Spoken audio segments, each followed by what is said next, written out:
Halo, selamat siang semuanya. Berjumpa lagi di acara Lil Chit Chat, the series dari Interior Hadi Prana Design Consultant bersama dengan saya William. Kita ketemu lagi di acara Lil Chit Chat seri yang kedua. Kalau ada teman-teman yang sekarang lagi hadir atau lagi nonton, atau juga ada sebagian yang bertanya-tanya, Lil Chit Chat itu apa sih? Apa sih yang diobrolin? Kita mundur ke belakang kira-kira beberapa tahun yang lalu ketika saya kumpul ngobrol-ngobrol santai dengan beberapa teman desainer juga, entah itu desainer interior atau dari arsitek atau dari teman-teman seniman gitu kan. Kami ngobrol-ngobrol santai tentang hal-hal yang terkait dengan dunia-dunia kreatif gitu, dimana dari perspektif mereka as arsitek, dari desain produk atau dari seniman punya sudut pandang, punya isu-isu gitu. Terus saya kepikiran, ini kalau dikumpulin terus ngobrol-ngobrol kayaknya seru nih gitu kan. Terus ternyata di tahun 2020 ini kita ada semacam musibah lah ya, pandemi COVID-19. Saya berpikir kayaknya kalau ini dibikin dalam format platform digital akan jadi sesuatu yang lebih menarik, bisa di-share ke audiens, bisa di-share ke orang banyak, kita bisa diskusi dalam skala yang lebih besar. Oke, akhirnya jadilah acara Lil Chit Chat ini. Di seri pertama kita coba ajak teman-teman dari sebelumnya, yaitu dari POC, mereka advance expert di bidang teknologi. Kami coba diskusi tentang bagaimana kaitan antara teknologi apabila berjalan berbarengan dengan interior design. Jadi kita melihat peluang-peluang apa aja yang akan terjadi di depan. Kita berusaha diskusi membangun semacam awareness. Kira-kira apabila interior dan teknologi saat ini, now and then, ke depannya, itu kayak gimana sih? Terus tema kita yang kali ini sekarang, Nature to Infinity and Beyond. Itu apa sih? Saya coba tarik lagi ke belakang, sekitar di tahun 2001 pada saat saya coba untuk awal-awal pertama kali bekerja di Hadi Prana, awal-awal sebagai praktisi di dunia desain interior. Saat itu saya ketemu satu material tuh, isinya bambu, ada ranting, ada kertas, ada daun, terus dia di sandwich atau dibikin dalam satu material resin, terus dijadikan semacam partisi gitu.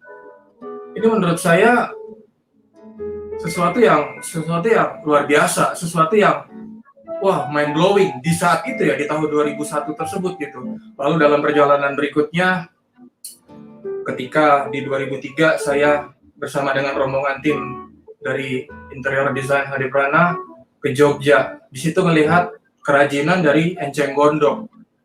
Lalu berjalan berikutnya di tahun 2008 mulai berevolusi, mulai enhance wawasan desain. Tapi kami coba lihat bagaimana ada kemungkinan lain apabila interior design menggunakan subjek atau menggunakan item-item dari nature. Contohnya waktu itu dari batu bata yang ditumbuk.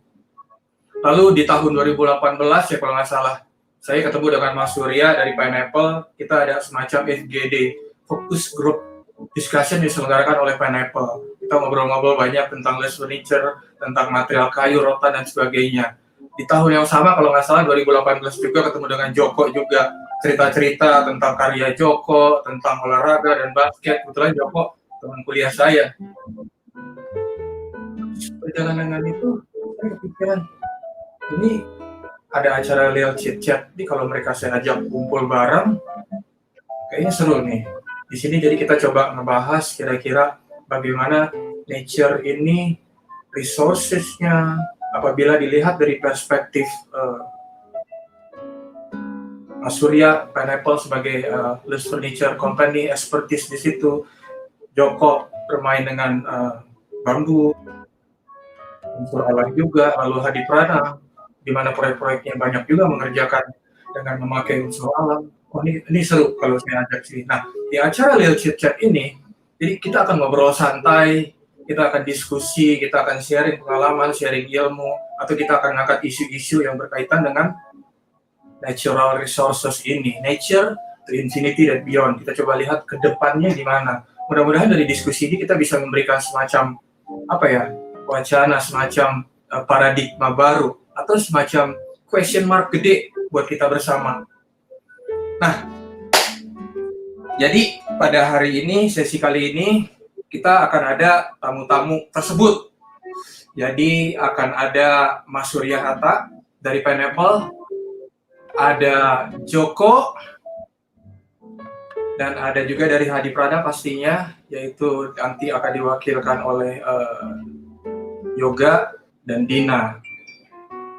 Oke, monggo teman-teman boleh muncul nih di sini.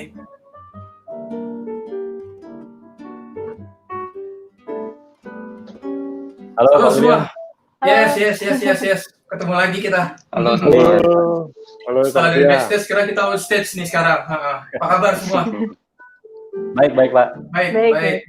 Oke. Coba dong cerita kira-kira gimana nih? Lagi masa WFA, PSBB seperti ini. Mas Surya, Joko, atau dari Dina dan Yoga, kira-kira gimana?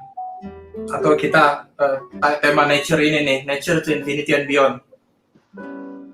Menarik banget Pak William temanya karena memang Indonesia tuh sangat kaya banget sama hasil-hasil alam ya Pak. Jadi kita angkat tema ini menarik sih. Seru harusnya nih. Harusnya sih seru ya. Apalagi kalau kita lihat Indonesia sebenarnya kan luar biasa banget kekayaan alamnya, ya kan, berada di garis lintang khatulistiwa, hutan tropical rainforest, ya kan. Ya walaupun dengan segala isu illegal logging, pembakaran hutan, tapi di balik itu kita as a insan kreatif ya di dunia interior, dunia arsitektur, dunia seni, Mas Joko dari dunia nature, Mas Surya dan Pineapple dan tim. Seharusnya sih akan jadi sesuatu yang luar biasa sih obrolannya. Atau Dina sebagai newbie nih di kantor di Hadi Prana, gimana dia? Wah, seru sih Pak. Tentang apa dulu Pak? Tentang WFH apa tentang ya, tentang WFH, tentang obrolan kita saat ini nanti nih. Seru juga sih Pak, karena akhirnya juga jadi baca-baca banyak sumber-sumber, terus jadi belajar lagi sih. Menyusun materi buat hari ini. Pasti, karena pada saat saya dan Mbak Tanti di seri 1 pun, wah luar biasa belajar banyak gitu. Oh jadi melong-melong, oh ternyata begini. Dan saya harap juga nanti pada saat audiens lihat begini, ya ada melongo-melongo juga sih dalam konteks positif ya. Oh gila materinya Pineapple begini, materi Joko begini. Jok, gimana Jok?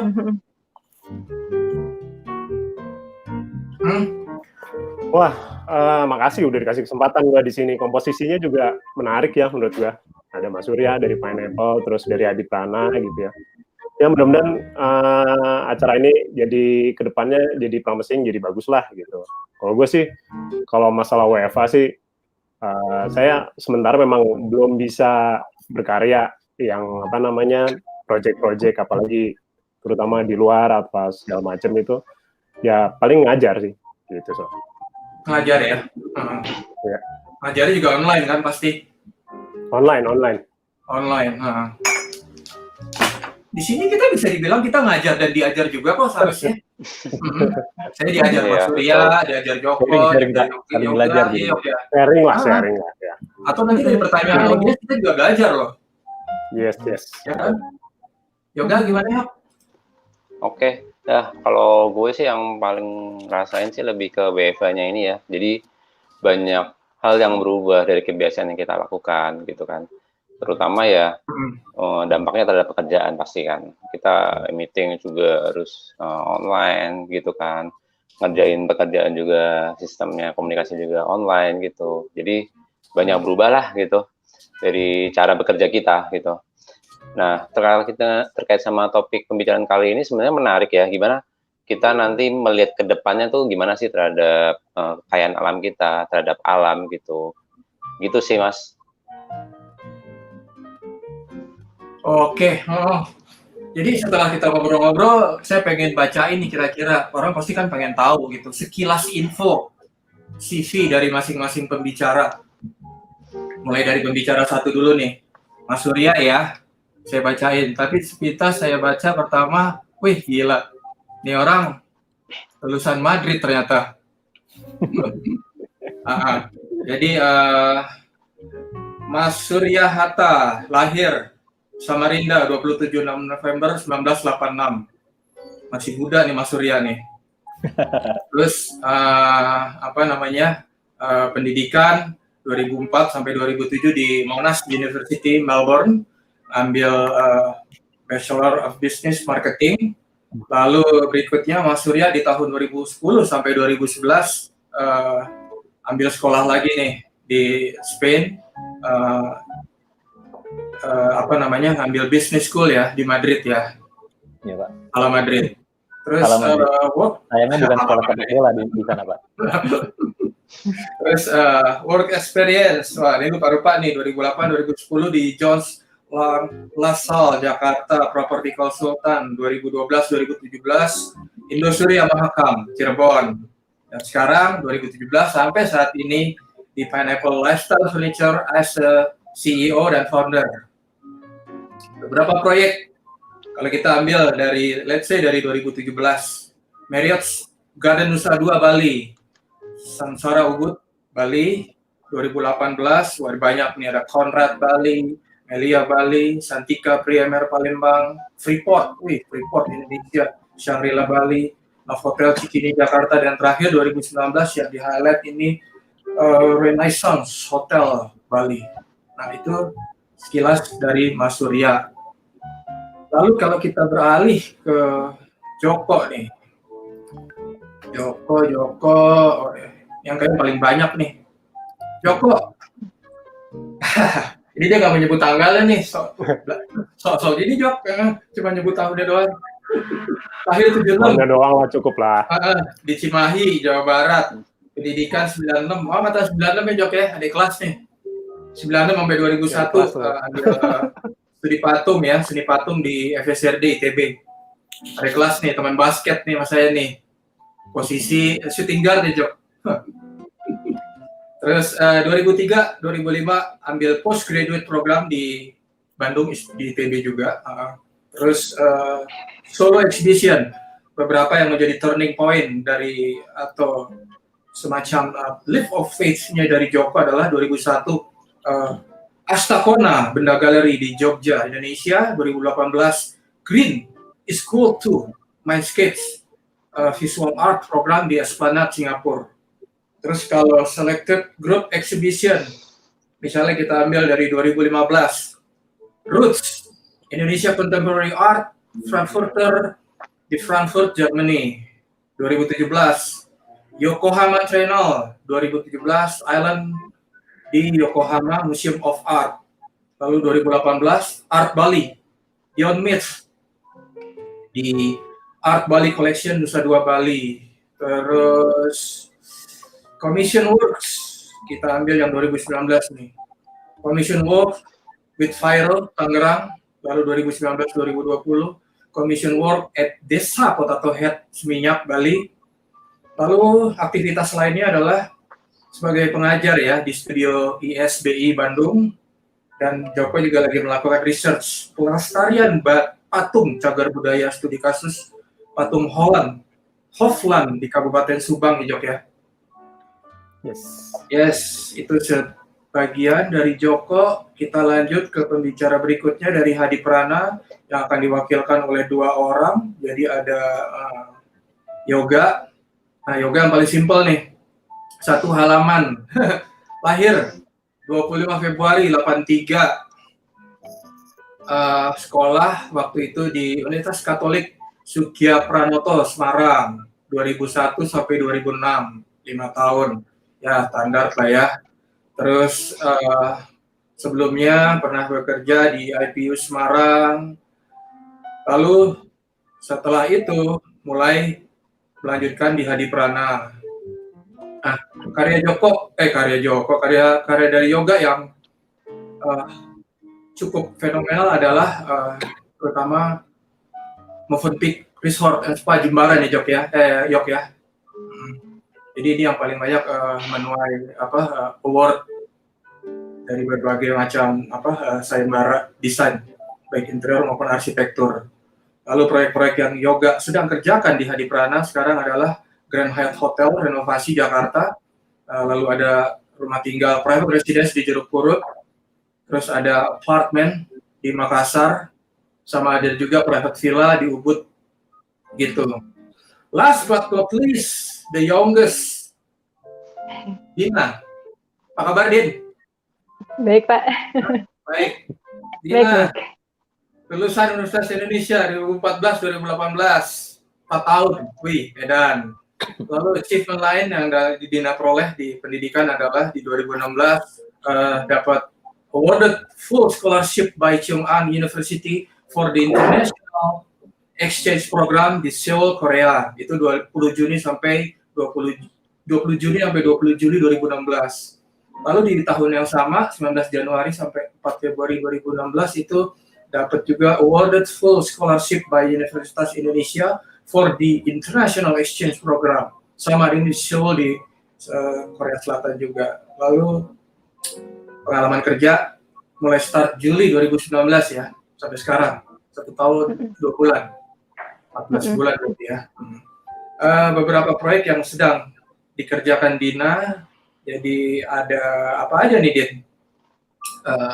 Banyak ya. Coba sebutin. House of Ultima di Plaza Indonesia. Mas Yoga juga sebenarnya.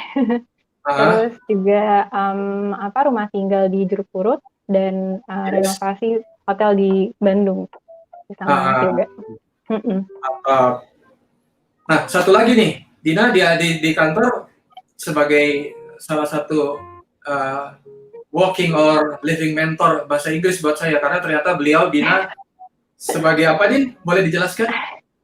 Waduh, iya kebetulan saya part time juga ngajar bahasa Inggris, tapi hari Sabtu aja. Jadi Senin sampai Jumat dia di sana dan Sabtu sebenarnya yang ngajar bahasa Inggris. Mantap. So itu tadi beberapa perjalanan dari Mas Surya, dari Joko, ataupun dari Yoga dan dari Dina. So tanpa lebih banyak lagi, kita akan langsung nih, Mas Surya, monggo disiapkan materinya. Kita akan lanjut ngedengerin, melihat Mas Surya dari Pineapple akan sharing ke kita, ke teman-teman dan ke audiens apa sih. Monggo, waktu dan tempat silakan. The stage is yours, Mas. Dadah.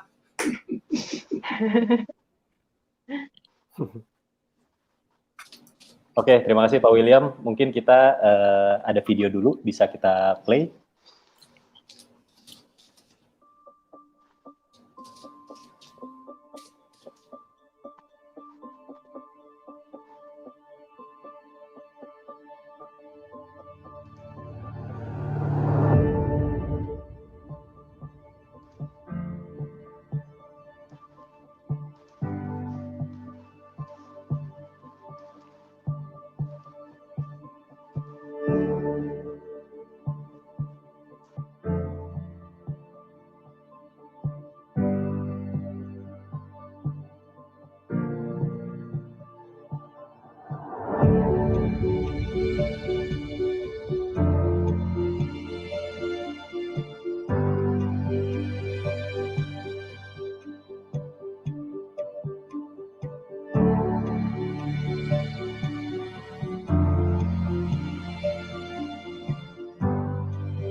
Oke, Assalamualaikum warahmatullahi wabarakatuh, salam sejahtera.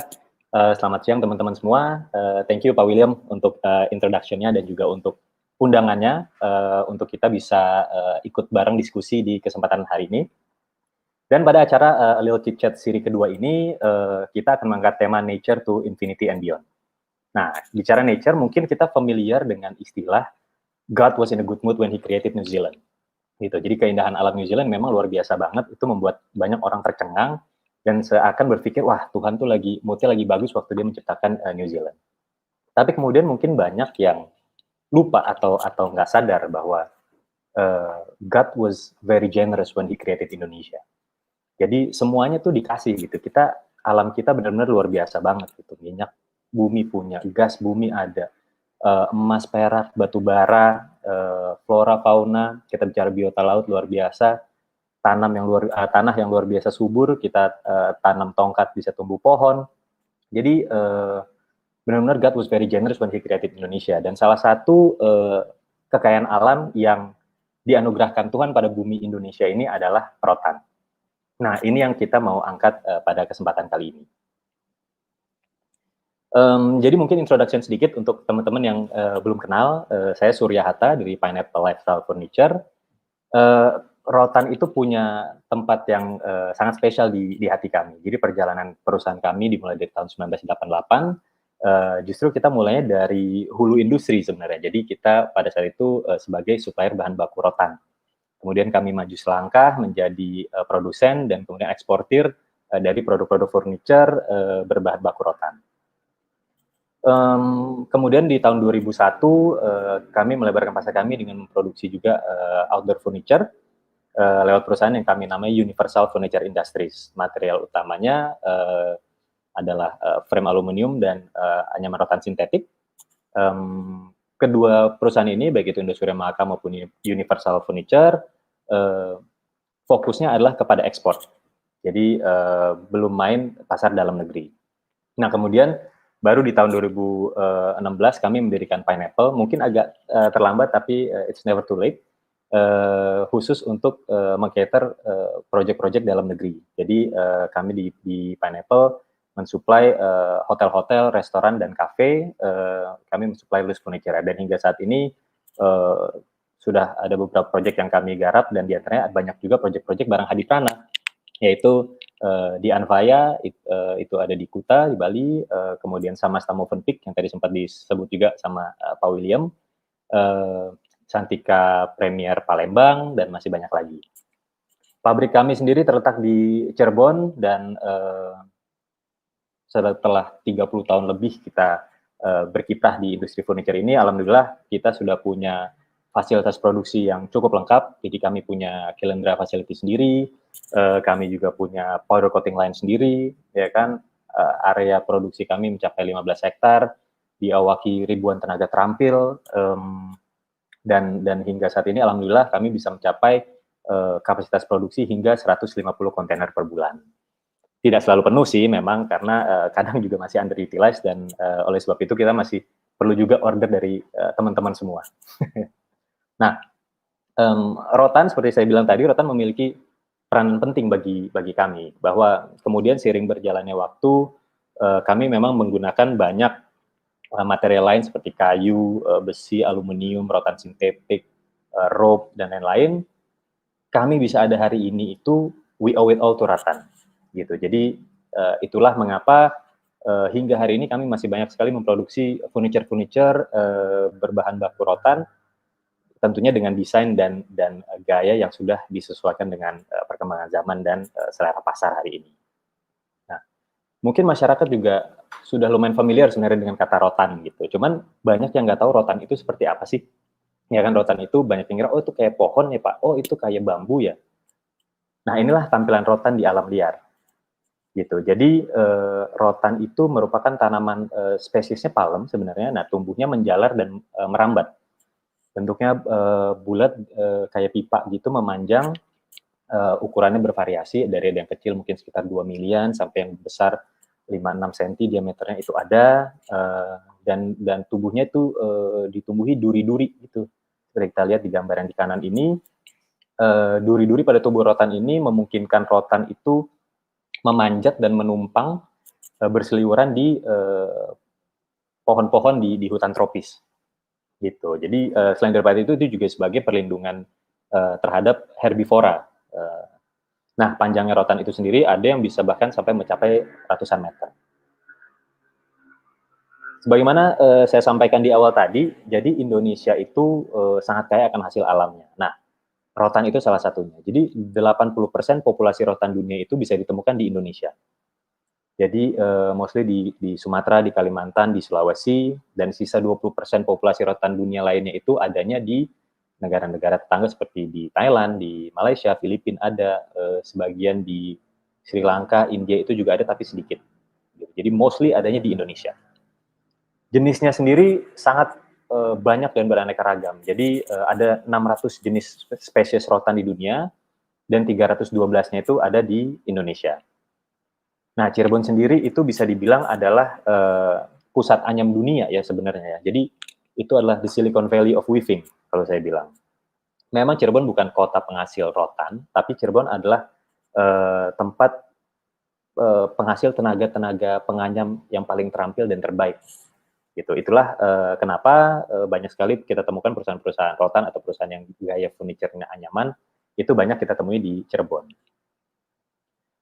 Nah, ini adalah beberapa jenis tipe rotan. Jadi pada umumnya rotan itu dalam keterkaitannya dengan furniture dibagi jadi dua tipe, rotan berdiameter besar dan rotan berdiameter kecil. Rotan berdiameter besar ini biasanya digunakan untuk frame, untuk rangka kursi dan furniture.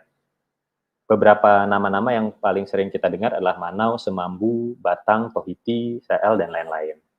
Nah, kalau Semambu seperti yang di gambar tengah ini bisa dibilang rotan yang karakternya kuat banget, ya kan, buku-bukunya tegas, warnanya juga galak, ini tampilannya sangar banget, garang banget, rotan yang laki banget lah istilahnya.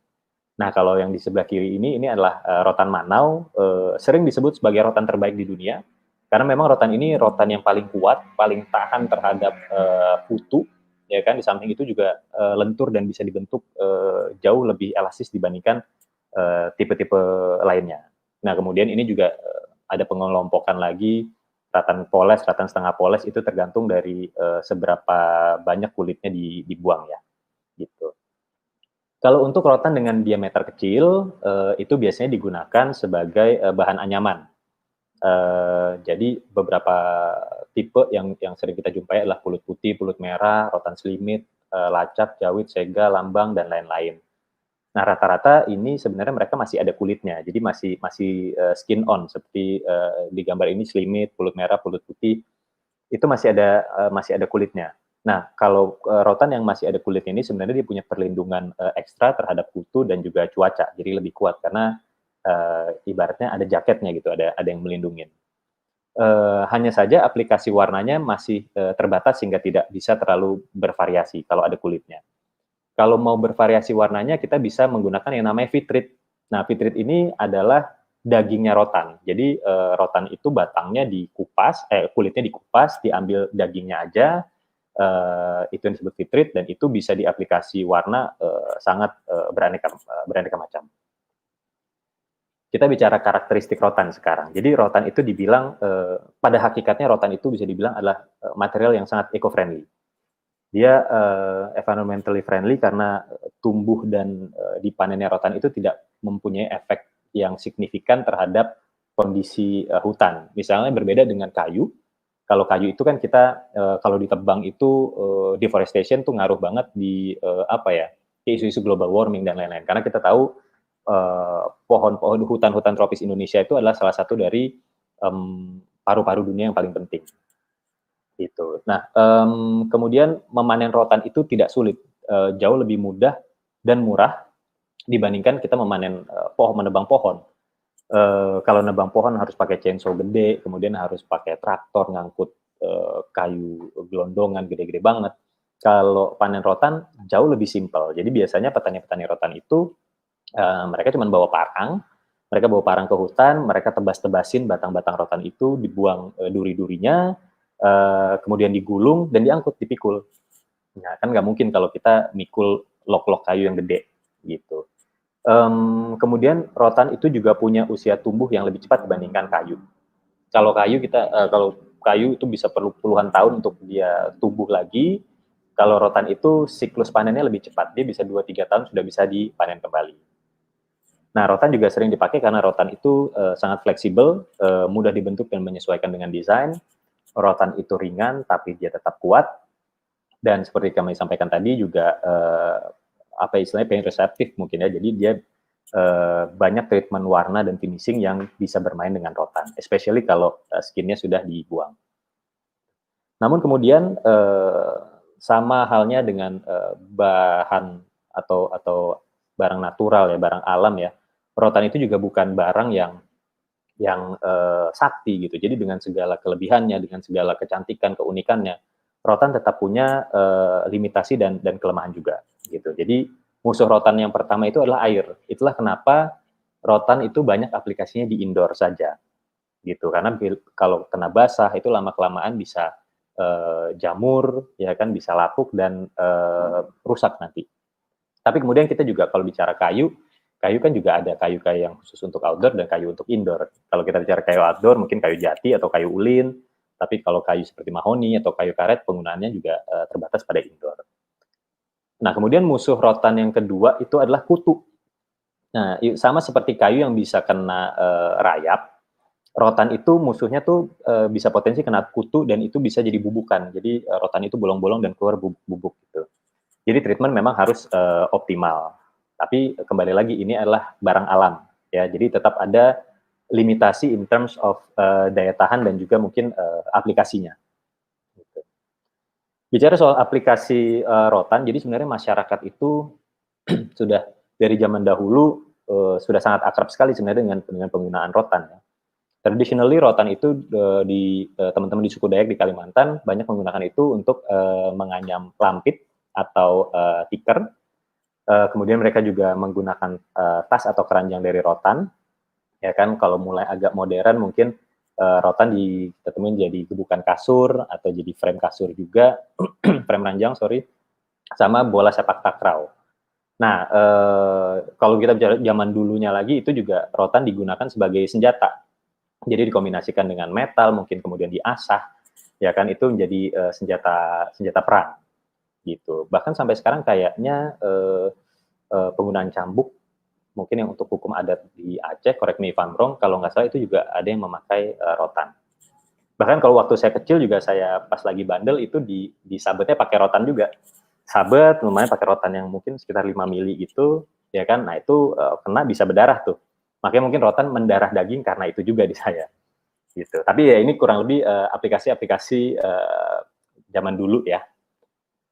Kalau untuk salah satu aplikasi modern tentunya adalah di furniture.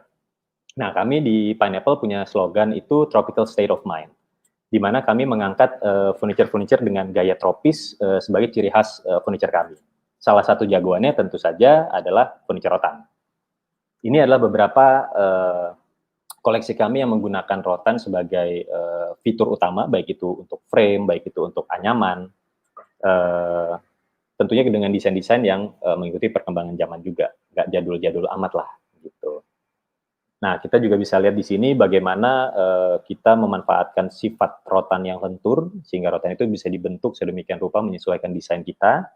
Rotan itu kemudian juga bisa dibilang material yang sangat versatile karena bisa dipadu-padankan dengan banyak material lain, padu-padankan dengan upholstery, padu-padankan dengan kayu, macam-macam. Jadi sebenarnya rotan punya limitless possibility dalam pengembangannya ke depan. Kami di Pineapple juga kemudian mengembangkan apa yang kami sebut Pineapple Fiber. Nah, jadi inilah sebuah sistem panel anyam untuk keperluan dekoratif seperti wall divider dan panel ceiling misalnya. Jadi pengerjaan panel anyam seperti ini sebenarnya kami sudah mulai lakukan di tahun 2013 ya. Waktu itu untuk project Ritz-Carlton Bali. Waktu itu ada request langsung dari tim interior owner yang diwakili oleh Pak Robert Moniaga sama Pak Yudi Herdiana. Mungkin nama-nama yang teman-teman senior di Hadiprana sudah nggak asing lagi. Ya kan? Nah, kemudian dari situ berlanjut ke proyek-proyek lain seperti Conrad Bali, Swiss Bell Resort di Bali juga, Hotel Atlet Century, Mercure Hotel BSD, dan lain-lain. Jadi di Pineapple Fiber ini kami menggunakan rotan natural dan juga rotan sintetik tergantung kebutuhannya, tergantung penempatannya. Tentunya dengan pola anyaman yang cantik dan sangat beragam, ini tuh bisa menambah ambien dan aksen tropis di proyek-proyek yang kami kerjakan. Adapun aplikasi lainnya yang kita temui menggunakan rotan, salah satunya adalah art installation, ini ada satu karya seniman Kamboja, Sophia Peach. Dia banyak menggunakan rotan untuk membentuk art installation yang bentuknya luar biasa. Nah, kalau untuk daily use yang mungkin lebih dekat penggunaannya ke sehari-harian kita, mungkin tas atau dompet, itu rumah mode Kate Spade itu udah menggunakan rotan. Kalau lokal itu mungkin teman-teman di Duanyam juga udah mulai menggunakan rotan kalau nggak salah. Gitu. Nah, dalam perkembangannya kemudian kita juga melihat mulai banyak proyek-proyek yang push the boundaries of rotan. Gitu. Salah satunya adalah ini yang kami highlight, Vikasa Yoga Thailand. Di mana dalam proyek ini rotan tidak digunakan sebagai furniture atau wall divider atau panel ceiling, tapi benar-benar sebenarnya bagian desain yang benar-benar imersif gitu dan menciptakan pengalaman ruang yang sangat luar biasa gitu. Dan rotan digunakan benar-benar sebagai nyawanya proyek inilah dari desain ini. Mereka juga memanfaatkan sifat rotan yang panjang, yang tumbuhnya bisa puluhan meter bahkan ratusan meter untuk menciptakan desain yang continuous seperti ini. Ditambahkan dengan permainan lampu yang luar biasa, dengan lighting bagus banget. Rotan ini benar-benar jadi fitur yang mencuri perhatian bukan hanya dari mereka yang berada di dalam ruangan, namun juga mereka yang melihat itu dari luar gedung. Perkembangan rotan juga kita lihat dapat atensi lebih di luar negeri. Jadi ini diantaranya adalah development dan inovasi seperti Vini rotan yang dikembangkan di Jerman. Nah, aplikasinya sendiri bisa sebagai pembungkus panel-panel dinding, untuk kitchen set, lemari, dan lain-lain. Sebuah alternatif yang jauh lebih sustainable dan eco-friendly ketimbang veneer kayu ataupun HPL yang notabene adalah plastik. Gitu. Kemudian ini juga ada sebuah development dan inovasi dari Filipina. Sebenarnya ini mereka sistemnya kayak cladding rotan ya. Mereka menggunakan sistem multi-layering dan laminasi rotan yang kemudian mereka mengklaim bisa membungkus segala macam bentuk dan material dengan rotan, dan ini aplikasinya bisa sangat seamless dan continuous. Jadi sepanjang-panjang apapun bisa katanya. Nah, ini seperti kita lihat aplikasi di sini mereka membungkus pilar kolom dan juga handrail di satu pusat perbelanjaan di Filipina. Nah, sebuah challenge pernah datang pada kami dari salah satu developer terbesar di Indonesia juga. Mereka ingin membuat ceiling feature seperti pada proyek Siam Paragon ini. Jadi sebenarnya kalau ini tuh dari bambu, tapi kemudian mereka pada proyek ini ingin menggunakan rotan. Kemudian kami berdiskusi dengan tim arsitek, tim desainer mereka, kami sampaikan plus minusnya, kelebihan dan kekurangannya dan lain-lain, dan akhirnya diputuskan untuk menggunakan material metal pada proyeknya mereka itu, ya kan. Cuman kemudian kita putuskan bersama bahwa spirit dari rotan itu tetap harus kita bawa. Tampilan harus tetap mirip banget sama rotan. Jadi kita bikin itu dari aluminium, kita bentuk dan kemudian kita finishing, guratan-guratan rotannya, serat-seratnya itu harus kita semirip mungkin dengan tampilan rotan, dengan buku-bukunya. Sebuah tantangan yang menarik, dan setelah hasilnya jadi dan terpampang di Pakuan Mall Surabaya, ini menjadi sebuah pengalaman yang luar biasa buat kami. Sebuah tantangan yang berujung pada hasil yang indah. Waktu itu kami kerjakan ini bareng teman kami di Gipsindo. Nah, dunia arsitektur kemudian juga benar-benar berperan untuk push the boundaries ya of rotan. Jadi ada sebuah proyek di Cina, itu Guian Innovation Park, mereka membentuk sebuah bangunan namanya Nirloziri Energy Building. Gitu. Mereka ingin memanfaatkan material-material yang sustainable. Nah, uniknya mereka memilih menggunakan rotan natural sebagai fasad bangunan gitu, yang ini dianyam sendiri sama orang-orang lokal di sana. Gitu. Sebuah konsep yang sangat men-challenge pemahaman terutama kami di industri rotan, karena rotan ini kan aplikasinya indoor, kok ini sampai dipasang outdoor gitu sebagai fasad yang pasti terkena hujan, terkena matahari langsung gitu. Dan so they really push the boundaries with this one. Dan after a while kita bisa lihat di sini fasad rotan itu sudah berubah warna. Jadi mulai pudar, warnanya mulai berjamur, mulai hitam-hitam, mulai lapuk akibat ya hujan dan paparan matahari silih berganti, ya kan. Jadi kelemahan rotan tuh langsung tampak di sini. Nah, tapi kemudian pertanyaannya adalah apakah ini merupakan percobaan yang gagal? Di satu sisi iya, kalau kita bilang ya rotannya jadi rusak gitu. Cuman kalau kita dalami lagi filosofi bangunan ini, mungkin jawabannya tidak. Gitu, karena spirit dan filosofi yang diusung oleh proyek eksperimental ini adalah sustainability, low energy, eco-friendly, local, ya kan. Nah, dengan sistem arsitekturnya mereka terbukti berhasil membuat gedung ini punya low energy consumption. Kemudian di dalam bangunan tetap adem lewat sistem ventilasi mereka yang mereka desain sedemikian rupa. Orang-orang lokal juga dikaryakan sama mereka. Jadi kalau kita lihat dari angle ini, kita bisa bilang ini adalah sebuah percobaan yang berhasil. Gitu, despite kondisi rotannya gitu. Dan masih untungnya adalah mungkin karena sistem fasadnya itu menggunakan panel, jadi kalau rusak ya mereka bisa ganti panel per panel aja satu-satu gitu.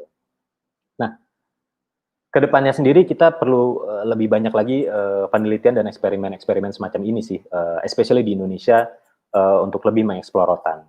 Dan ini untuk ini diperlukan kontribusi seluruh stakeholder di industri. Jadi bukan sekedar pabrik furniture aja. Jadi arsitek dan interior designer juga harus bisa lebih mempromosikan rotan dengan memperbanyak desain-desain yang menarik.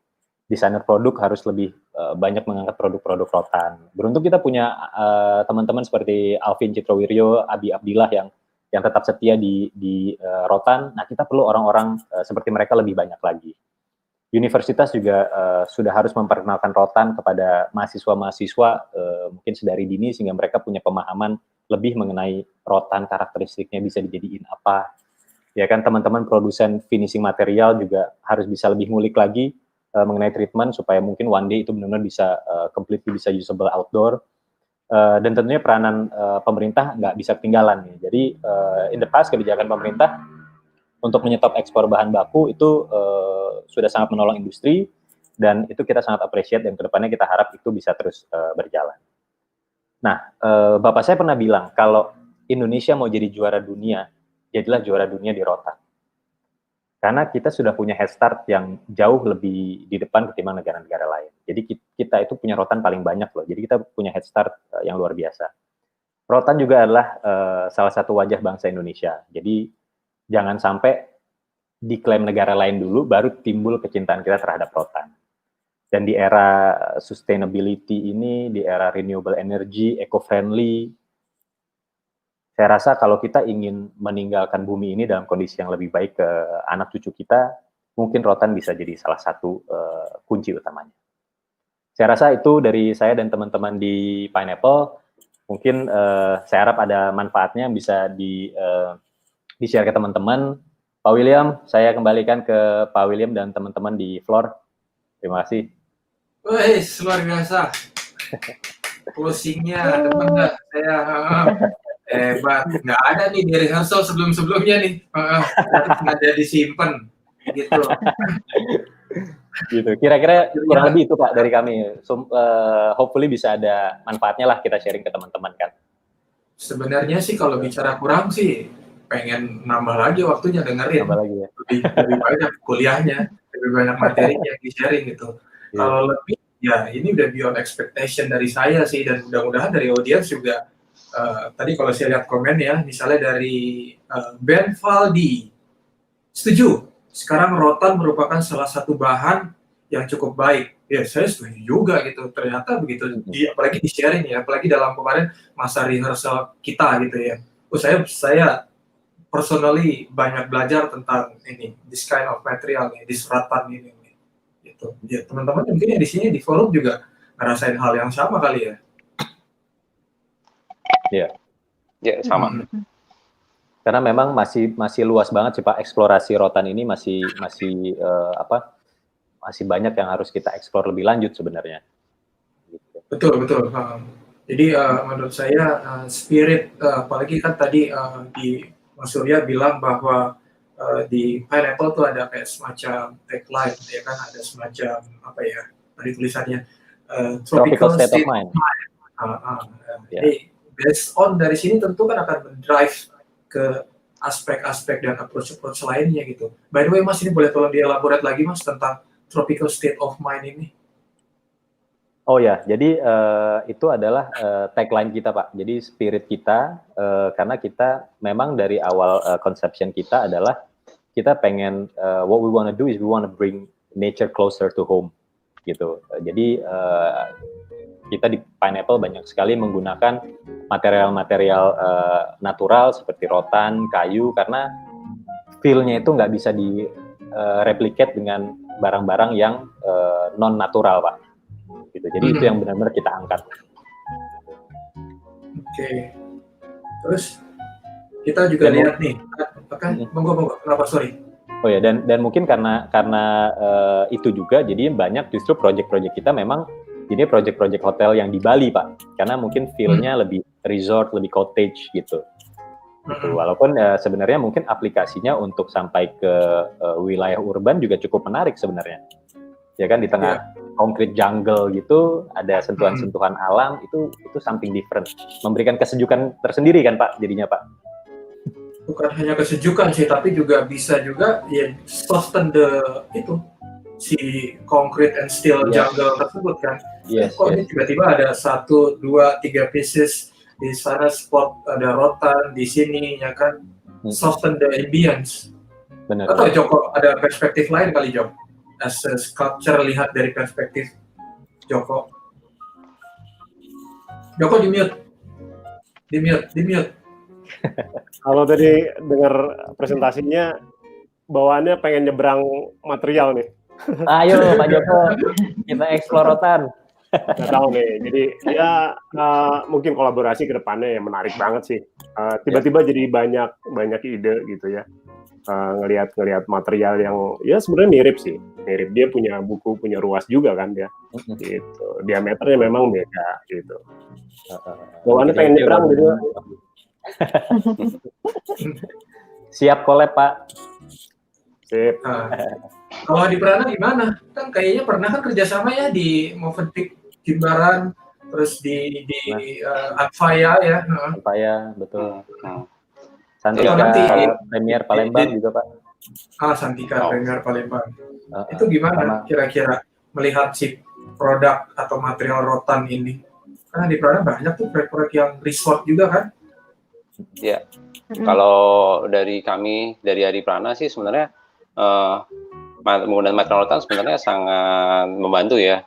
Apalagi desain-desain kita itu hospitality, terus kemudian desainnya juga konsepnya ke arah resort juga gitu. Jadi material ini sangat mendukung dengan desain dari Adiprana. Dan material rotan ini sebenarnya aplikasinya macam-macam ya ternyata ya. Jadi bisa nanti tadi sebutkan juga bisa buat veneer, kemudian buat furniture apalagi, dan kemudian nanti bisa buat artwork ya, mungkin ya kayak gitu, kayak dekoratif gitu. Jadi sangat range-nya sangat luas gitu material ini gitu. Kita bisa eksplor banyak gitu. Kita mau bentuk apa aja sih gitu sebagai elemen interior. Seperti itu, Mas Pak William. Jangan manggil Pak lah. Oke. Serius banget kesannya. Dina? Keren Mas Surya presentasinya. Ya jadi terinspirasi juga sih. Material rotan tuh ternyata aplikasinya bisa banyak banget, dari skala kecil, dari produk furniture sampai bahkan spasial, jadi instalasi gitu. Mungkin apa ada kepikiran ya Mas Surya? Mungkin kayak misalkan expand produknya gitu, selain furniture mungkin jadi produk-produk kayak misalkan tadi cake tape gitu, tas atau apa gitu. Ada kepikiran itu nggak untuk develop lagi? Tentunya kita selalu mencari tantangan baru juga. Jadi kita memang spesialisasinya di furniture. Jadi itulah kadang kita perlu ide-ide baru dari teman-teman stakeholder lainnya. Ya makanya kita sering juga kolaborasi sama teman-teman desainer untuk men-challenge kira-kira bisa dijadiin apa sih gitu. Karena mungkin karena kami selalu berkutat di furniture, jadi yang di pikiran kami itu furniture lagi gitu. Jadi makanya ini ketemu dengan Pak Joko, ketemu lagi dengan teman-teman Adiprana, kira-kira rotannya kita bisa kembangin lebih lanjut yuk gitu. Jadi justru ini kita juga mengajak ke teman-teman arsitek, desainer produk, semuanya untuk bareng-bareng kita gali lagi potensi rotan, kita bisa jadi apa nih gitu. Dan kita satu open lagi banget sih, Will, Bener-bener. sorry izin William, satu lagi kayaknya kalau dari sisi pematung ya, gue ngelihat material rotan ini dia tiba-tiba bisa dekat dengan material lain ya, kayak misalnya tadi kan ada unsur aluminium, ada unsur stainless steel, logam, itu gabungin sama rotan itu jadi cukup menarik lah. Jadi bisa ngebuka wahana baru atau buat kreasi baru tentang objek-objek lah gitu. Menarik. Pasti ini ditarik ke interior juga menarik sekali. Menarik banget. Karena kalau misalnya bicara saya di kantor di Adiprana gitu ya, as a principal, kalau misalnya dari teman-teman dari vendor-vendor atau dari supplier-supplier yang kaitannya dengan material gitu ya, misalnya rotan atau marmer atau kaca atau HPL gitu, saya selalu pasti langsung berpikir begitu dikasih lihat material tersebut gitu, dikasih kertas gitu ya, dikasih material tersebut, saya langsung berpikir ini material nomor satu tadi Mas Surya juga tulis kan tadi di slide terakhir kalau nggak salah tulis tentang pushing the boundaries ya kan. Saya langsung berpikir ini material kalau dia apa-apain gimana gitu. Misalnya kayak rotan tadi kan dengan segala karakternya dilengkungin, nah itu nyambung sama tadi tuh ucapan dari Joko. Makanya saya langsung kepikiran kalau rotan ketemu sama stainless steel, ketemu sama baja, ketemu sama kaca gitu kan, atau ini ada satu lagi nih, nature versus man-made, nature versus imitation, ya itu bisa juga ketemu antara rotan asli dengan sintetik rotan. Nanti lah, itu simpen ya. Yes, peluangnya gede banget nih. Coba kita baca nih. Tadi dari Rizka menarik sekali. Ternyata rotan tidak hanya bisa digunakan sebagai furniture, tapi juga bisa jadi elemen desain interior. Oh pasti. Tapi ya buat teman-teman lain yang mungkin belum tahu, ini potensinya, posibilitasnya gede banget. Betul, terus Pak. Dari Agung Ruben, ternyata rotan sekeren itu. Tadi banyak nih, si Dina bilang keren, yang lain bilang, saya juga bilang keren gitu kan. Apalagi tadi pas sudah yang pushing the boundaries gitu kan. Nah, bicara keren, ini saya ada catatan nih, terutama dari konten Mas Surya. Nomor satu, si material rotannya itu sendiri asal muasalnya kan tadi sudah dibilangkan. God was apa Mas? Boleh very generous when he created Indonesia. Very generous when he created rotan atau Indonesia ya kan.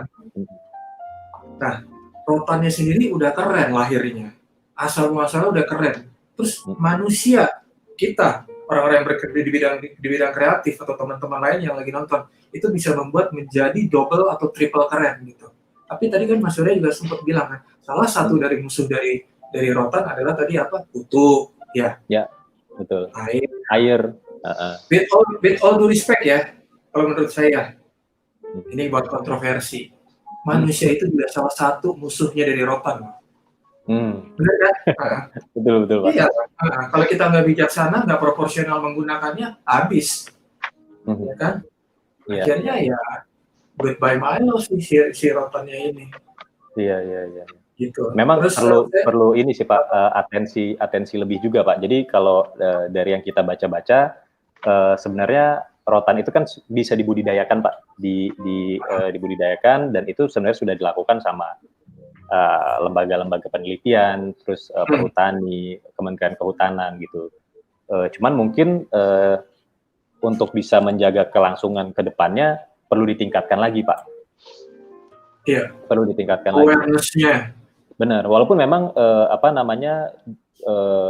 dari segi tumbuhnya kan dia relatif cepat ya, tadi saya sempat sampaikan 2-3 tahun udah bisa masuk usia panen lagi gitu. Cuman kita rasakan juga sekarang rotan ini sudah mulai kalau nyari yang bagus agak mulai susah. Nah ini mungkin harus digenjot lagi nih budidaya rotannya nih Pak.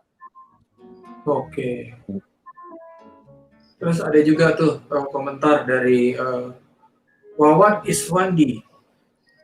Semoga pemerintah lebih proaktif untuk lebih mengembangkan keahlian pengrajin rotan, khususnya untuk anak-anak muda, dan bisa diterapkan di kurikulum atau di ekskul. Menarik. Gimana Mas?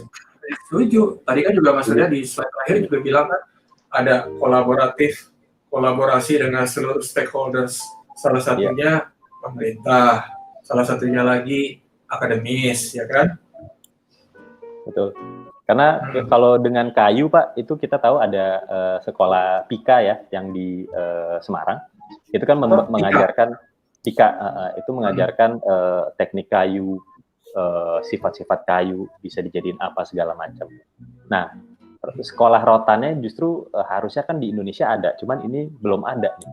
Gitu. Jadi ini PR juga buat mungkin buat pemerintah juga untuk bikin sesuatu yang benar-benar bisa mengangkat rotan dari usia dini gitu Pak. Jadi mungkin ya itu peranan di universitas juga perlu sih untuk ngajarin rotan-rotan ini tuh ke mahasiswa gitu Pak. Sifatnya, aplikasinya dan lain-lain. Karena banyak yang masih asing dengan rotan ini bisa diginiin toh, rotan bisa jadi itu toh. Gitu. Sayang sebenarnya karena kita punya materialnya banyak banget Pak. Gitu. Ya, tadi ada satu turning point saya menarik juga tuh. Kalau misalnya Tuhan menciptakan New Zealand ya, lagi tersenyum gitu ya. Terus Tuhan juga telah baik menciptakan Indonesia gitu kan. Tapi jangan lupa Tuhan juga menciptakan pineapple lewat Mas Surya nih. Buat sekolahnya Mas, maksudnya buat sekolahnya di Cirebon akan keren tuh ya. Iya. Sekolah rotan gitu. Harusnya tuh bisa jadi tempat sekolah yang menarik lah, tempat belajar yang menarik. Nah, iya. Kalau kita bicara tentang belajar gitu ya, memang benar setuju bahwa sekolah atau institusi apapun tersebut ya, baik akademis atau profesional, adalah salah satu media atau kesempatan untuk kita bisa belajar lebih lanjut. Tapi kalau menurut saya ya, pengalaman di proyek itu juga benar-benar salah satu media pembelajaran kita untuk belajar lebih lanjut. Yang hal-hal yang kita nggak pernah baca di textbook, di data, ya kan, bagaimana begitu ketemu, oh ada tantangan ini, oh ada masalah ini nih teman-teman di Adiprana nih paling banyak nih kalau ketemu kendala masalah proyek. Nah, coba boleh di-sharing. Kalau kita bicara sharing sih sebenarnya general ya ini ya. Jadi biasanya tantangan yang kita hadapi itu terkait sama kondisi site gitu. Jadi site ini tidak kita mendesain A, kemudian site itu tidak bisa terapkan. Desain kita tidak bisa diterapkan di dalam site itu. Jadi kita pasti ada adjustment tertentu lah gitu yang supaya bisa mengadopsi dari kondisi site tersebut kan, gitu kan. Jadi berarti ada proses pendesain lagi mungkin gitu kalau ternyata dia ekstrim. Terus tantangan berikutnya sih paling lebih ke material-material ya, terutama material-material baru nih kan sebenarnya kan material cukup banyak nih range-nya gitu kan. Nah kalau khusus di rotan sebenarnya pengen nih nanti kalau ke depannya misalnya kalau kita bikin misalnya wall treatment dekoratif gitu, tapi dari rotan gitu. Tapi kita pengen lihat sih nanti sih prosesnya itu gimana. Nah itu challenge juga sih, karena dalam membentuk suatu desain, merencanakan suatu desain itu kita nggak ini apa, perlu dipikirkan juga teknisnya juga seperti itu. Gitu sih. Jadi nanti harapan kedepannya kalau misalnya ada kesempatan nih Mas Surya nih, kita bisa tetokan nih, bisa diskusi Banget mengenai Mas. hal tersebut Kita ya. pengen banget. Gitu. Pengen banget. Oke. Benar. Siap, kita siap kolaborasi. Sip. Gina, as a newbie, 14 bulan dia di Prana, berterjun di dunia praktis interior, melihat material ini dan potensinya di proyek gimana, Din? Mungkin sekarang kan lagi ada beberapa proyek juga yang jalan sama Mas Yoga ya, yang di hotel dan apartemen, dan kebanyakan malah kalau rotan yang dipakai itu lebih ke sintetis gitu sih. Dan karena kalau kita lihat material rotan yang sintetis mungkin dia bisa lebih dapat variasi warnanya atau dan durabilitasnya gitu. Cuma kayak menarik juga kalau misalkan di interior ternyata rotan yang alami juga bisa dipakai dan last for a long time. Bisa ya. Berapa lama ya Mas Surya? Jadi sebenarnya kalau rotan sintetik itu kan sebenarnya di penggunaannya lebih ke outdoor furniture ya, untuk penggunaan outdoor lah, karena ya rotan dengan ada limitasi yang tadi saya sampaikan. Cuman kalau indoor aja sebenarnya asalkan di treatment dengan baik, itu rotan itu sangat tahan sih sebenarnya. Ya kan, treatmentnya harus optimal. Memang ya kadang kita nggak bisa jamin 100% juga, namanya barang alam ya, kadang wallahu alam juga gitu jadinya. Sama seperti kayak kayu yang kena rayap dan lain. Cuman dengan treatment yang optimal, hal seperti itu bisa sangat diminimalkan sih, Dina. Jadi aplikasinya sebenarnya, especially kalau kita pakai rotan yang masih ada kulitnya ya, masih ada kulitnya gitu kan, udah ada perlindungan ekstra sebenarnya, itu bisa lebih awet penggunaannya, daya tahannya. Oke. Berarti bisa juga ya. Kepikiran bikin apa? Apa ya? Langsung kita kulik nih, Pak William. Setelah ini ya, Mas Surya. Setelah ini ya, boleh. Maksudnya Besok langsung Cirebon deh. langsung Cirebon, pesan tiket. Tes dulu dong. Tes dulu. Mas Surya, Ya, tadi kan Mas Surya dari ayah Mas Surya sempat mention kalau Indonesia mau juara dunia, juara dunianya salah satunya atau paling bisa dimajuin duluan tuh di rotan. Betul begitu ya? Betul, Pak. Mas, saya mau nanya, kekuatan, ciri khas, keunikan, kelebihan rotan Indonesia dibanding rotan-rotan dari 20% yang tadi Mas Surya bilang bahwa 80% ada dari Indonesia, 20%-nya itu bagaimana kalau kita bicara dalam dunia bisnis ya, bagaimana they compete with our rotan gitu, Indonesian rotan. Itu gimana Mas? Boleh dielaborate lagi? Iya, good question tuh Pak. Jadi mungkin kalau dari dari karakteristik rotannya sendiri mungkin tidak terlalu beda ya tumbuhnya di mana Pak. Tapi yang bikin beda itu mungkin jenisnya gitu. Jadi mungkin di negara-negara lain itu jenis-jenisnya mungkin ukurannya itu tidak sesuai untuk furniture. Bisa jadi seperti itu. Jadi lebih ke mungkin karakter jenis tipenya sih yang membedakan, karena sejauh ini sih belum ada penelitian yang menyatakan karena ini tumbuhnya di sini kemudian kualitasnya jadi lebih bagus gitu. Sejauh ini ya saya juga masih harus cari info lebih lanjut lagi tuh Pak. Gitu. Yang pasti kita udah menang karena banyaknya jumlah dan variasinya gitu. Jadi harusnya rotan-rotan terbaik itu ya ada di kita. Itulah yang harus kita jadikan start untuk bisa menjadi juara dunia, Pak. Gitu. Oke.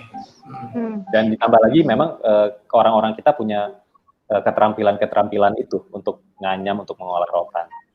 Itu sih. Tadi bicara tentang ada keterampilan orang-orangnya juga. Terus tadi kalau kita mundur ke belakang dari materi Mas Surya disebut bahwa Cirebon is the Silicon Valley of rotan. Ya kan? Ya.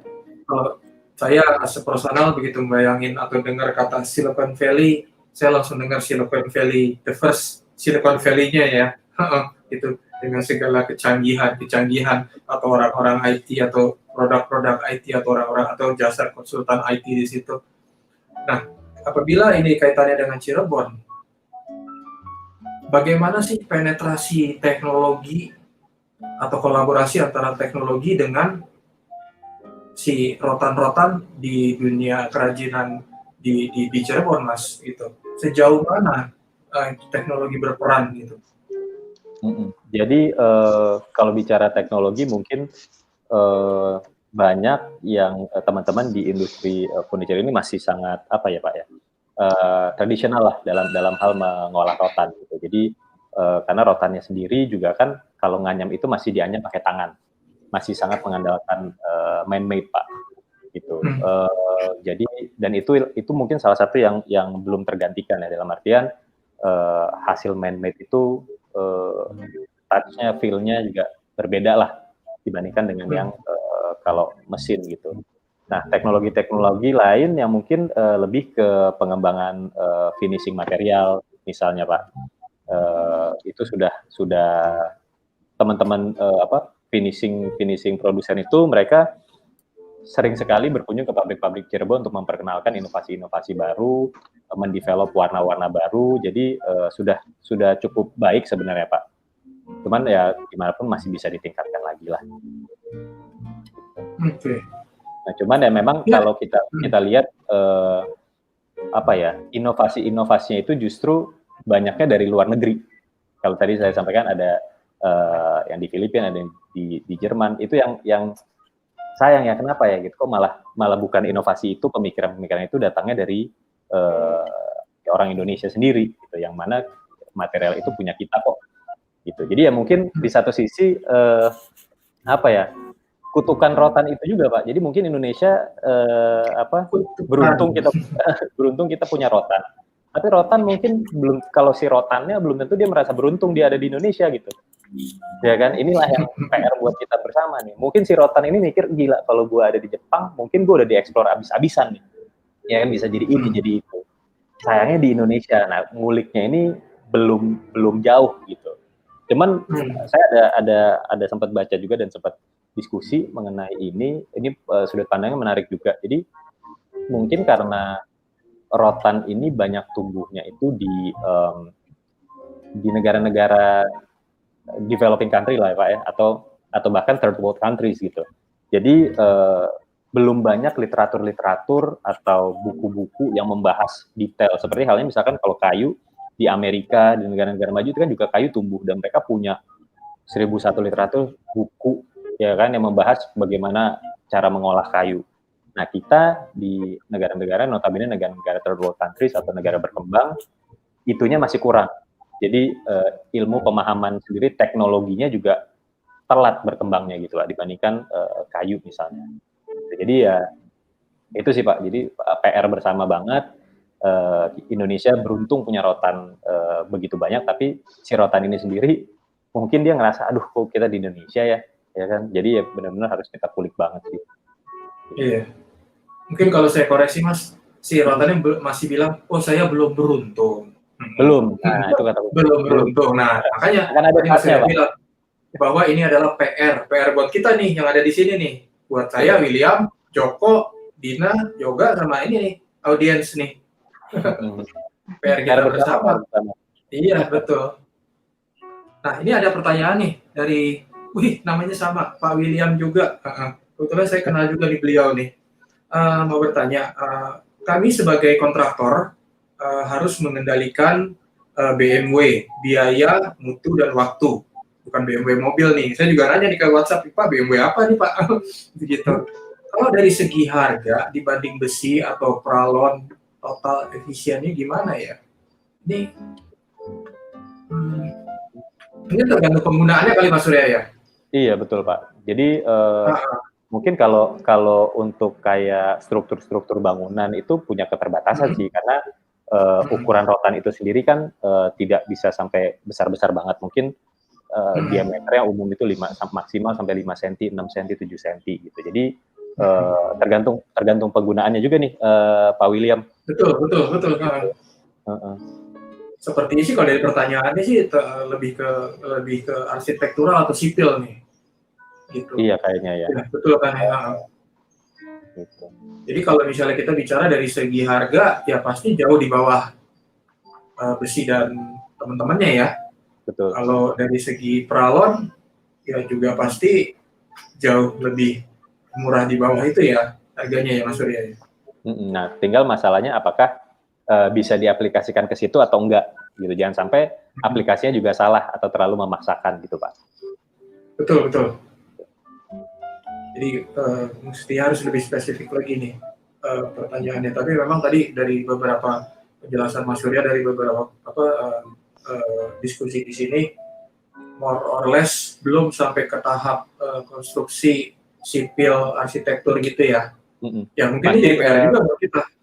Betul Pak. Jadi yang udah mulai banyak itu kan seperti yang kami angkat lewat pineapple fiber itu panel-panel dekoratif Pak. Jadi woven panel untuk ceiling, untuk panel dinding gitu. Untuk arsitekturalnya, nah itu mari kita kulik bersama. Yes. Satu lagi nih dari Mang Oci 87. Oci temennya Yoga nih. Rota dengan interior arsitektur mungkin sudah banyak penerapannya. Bagaimana jika rota dengan industri otomotif atau fashion dan lain-lain? Nah, kalau ya mungkin kalau untuk fashion tadi yang seperti sempat kita angkat juga di Kate Spade itu udah bikin tas-tas yang cantik-cantik pakai anyaman rotan, bikin dompet. Kalau di Indonesia itu ada brand Duanyam, itu kayaknya mereka juga udah, setahu saya sih mereka mengeksplor pakai daun lontar, cuman kayaknya mulai ada juga yang udah pakai rotan. Jadi sebenarnya penerapannya bisa sampai ke situ Pak, bisa sampai ke situ. Kalau industri otomotif ya, untuk rotan menarik juga. Mungkin bisa buat panel-panel. Setahu saya yang vinil rotan itu sudah mulai diaplikasikan ke kayak dashboard mobil gitu Pak. Menggantikan kayak vinil kayu yang di mobil-mobil, ini dia pakai vinil rotan. Nah, sudah ada loh aplikasinya. Kalau nggak salah udah mulai dipakai itu Pak. Cuman mobilnya jenis apa saya juga belum mendalamin lagi tuh. Atau apakah itu masih prototype atau gimana? Iya, yang cukup menarik sebenarnya penerapannya juga kita sempat ada baca Pak kayak penelitian gitu. Bagaimana mereka menggunakan rotan itu aplikasinya di luar dari scope interior design, arsitektur, furniture ya. Justru pembuatan prosthetic limb, jadi kayak pembuatan kaki palsu Pak. Gitu. Jadi untuk teman-teman disabilitas itu mungkin juga rotan bisa menjadi sebuah harapan baru untuk kedepannya dikembangin lagi. Karena kita ada lihat waktu itu dipakai resin atau gimana kalau nggak salah itu jadi kuat banget, tapi tetap sifat-sifat rotan yang seperti enteng dan lain-lain itu masih bisa dipertahankan. Jadi itu menjadi alternatif baru untuk pengembangan prostetik ke depannya, Pak. Gitu. Gila. Jadi bisa sampai ke sana. Gitu. Betul, sangat-sangat prospektif sekali ya ke depannya ya. Betul. Oke, Mas, kita simpan dulu nih semangatnya, obrolannya. Siap. Kita nanti seri berikutnya nih, di tanya jawab berikutnya nih. Sekarang di sini kita akan dapat tamu khusus juga. Wih, siapa lagi? Tak bukan Joko Avianto. Number 6 ya Joko ya. Oke, tapi tingginya nggak 6'6" gua. Kenapa? Oke, tingginya nggak sampai 66 inci kayak Jordan kan. Oke, Jok, monggo Jok, silahkan, mangga. Oke. Video dulu mungkin ya? Ya, silahkan.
Yes, Assalamualaikum warahmatullahi wabarakatuh. Terima kasih atas kesempatannya, Mas William dari Hadi Prana. Kali ini saya akan mempresentasikan karya-karya saya dari sekitar tahun 2003 mungkin ya. Gitu. Jadi ini title saya sebagai pematung. Jadi saya cerita sedikit dulu. Tadi walaupun sudah disebutkan di depan, kalau saya lulus dari ITB itu tahun 96 dan lulusnya tahun 2001. Saya terdidik sebagai pematung. Itu bagaimana caranya seorang pematung itu di tahun 90-an sampai awal 2000 itu memang lagi gencar-gencarnya seni rupa kontemporer itu mencari sebuah ciri khas berkarya ya. Ya, medium apa yang khas yang bisa mewakili kalau misalnya kita sebagai seniman atau sebagai pematung bisa dikenal di masyarakat seni.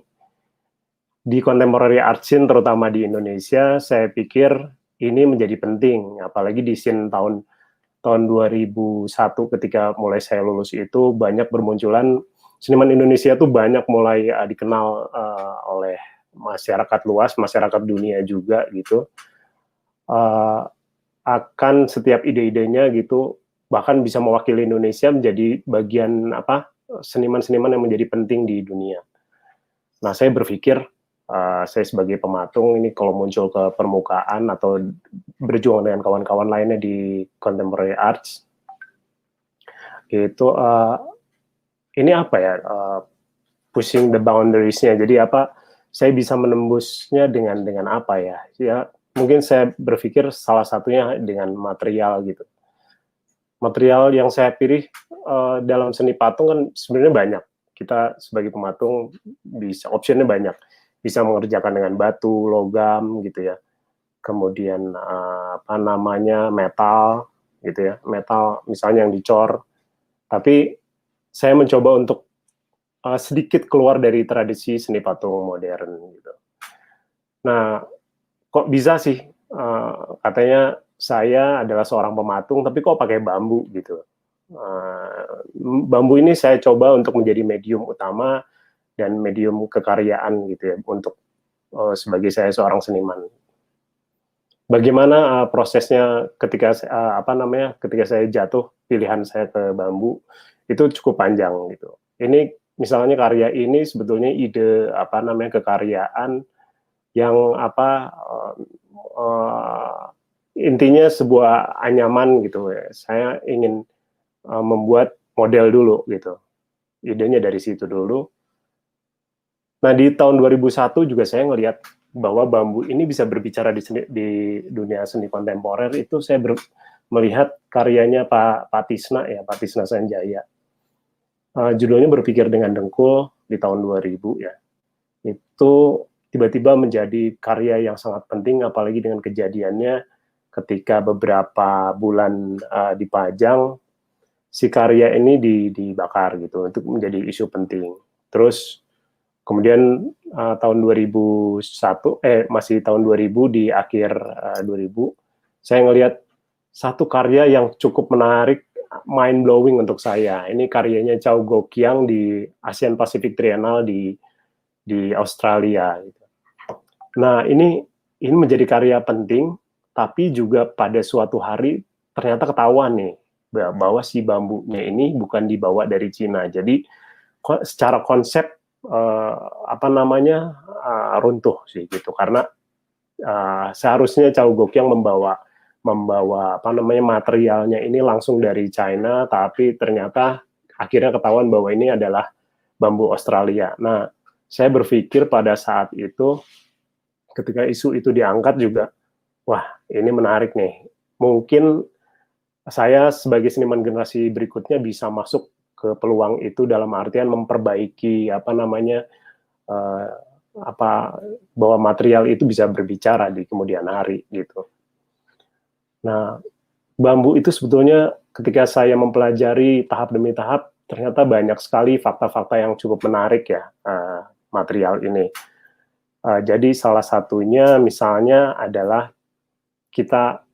ini contoh aja ya. Jadi misalnya Thomas Alva Edison aja tahun 1879 aja ternyata dia sudah memilih salah satu percobaannya dalam lampunya itu bahwa filamen karbonise-nya itu dibuat, dia bilangnya dari bambu Jepang gitu. Itu cukup penting.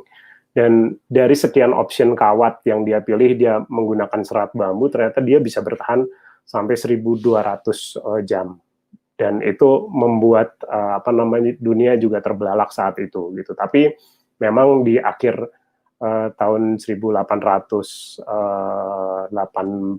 kalau nggak salah, itu sudah ada perbaikan, penemuan lain yang sebenarnya ini agak memukul Thomas Alva Edison. Tapi karena dia menyebut bambu Jepang, Jepang menyambut di kemudian hari di tahun 1900-an, akhirnya membuatkan monumen untuk Thomas Alva Edison, yaitu di Iwashimazu Hachiman Kuil di sana ya, di Kyoto, di prefektur Kyoto. Itu cukup menarik, itu bentuk apresiasi. Nah, fakta menarik lainnya adalah bahwa ternyata bambu itu adalah salah satu tanaman yang bisa survive setelah terjadinya bom atom di Hiroshima gitu. Memang ada beberapa tanaman lain ya yang survive juga, tapi tidak berlangsung terus hidup seperti halnya pohon bambu gitu. Kemudian bambu itu sebenarnya kalau kita melihat fakta lainnya secara fisik ya, secara physically, dia bisa tumbuh 80% lebih cepat daripada tanaman kayu gitu. Jadi dalam waktu 5 tahun aja, ketika bambu itu bisa bisa disemai, bisa dipanen, itu bisa sampai 20 kali dalam 5 tahun itu. Dibanding dengan walnut gitu, yang membutuhkan 40 tahun hanya 2,5 kali gitu, dibanding oak yang lebih lama lagi gitu.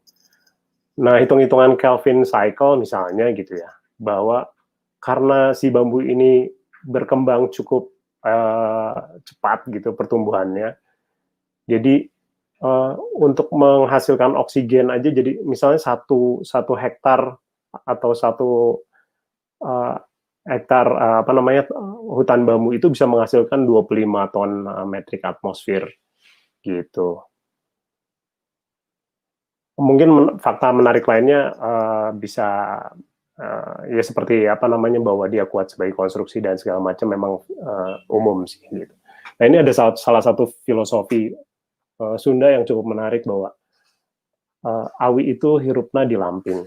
Jadi bambu itu hidupnya yang bagus itu justru di tanah yang kemiringannya tepat gitu. Dia tidak terlalu banyak air, dia tidak terlalu kering. Jadi konsep yin yang-nya itu agak berbeda dengan yin yang kita kenal ya gitu. Jadi cukup dengan kemiringan yang pas, ternyata menurut data dia kandungan airnya sangat baik di kemiringan. Kemudian di tahun 2003 saya mulai berkreasi dengan bambu. Saya yakin bahwa ini saya coba aja deh dengan material ini. Akhirnya menghasilkan karya ini waktu di Selasar Sunario gitu. Ini mungkin hanya menggunakan 12 batang bambu gitu. Saya reka, meruang karyanya gitu, dan alhamdulillah ini menjadi salah satu ikon pada waktu itu. Jadi ini pamerannya saya dengan Handi Hermansyah. Nah, ini karya-karya eksploratif saya di antara tahun 2003 sampai 2009, yang kiri atas di Bali gitu. Terus saya coba buat semacam kendaraan yang ditarik gitu. Terus ini di Semarang sebelah kiri bawah, saya juga merespon pohon gitu.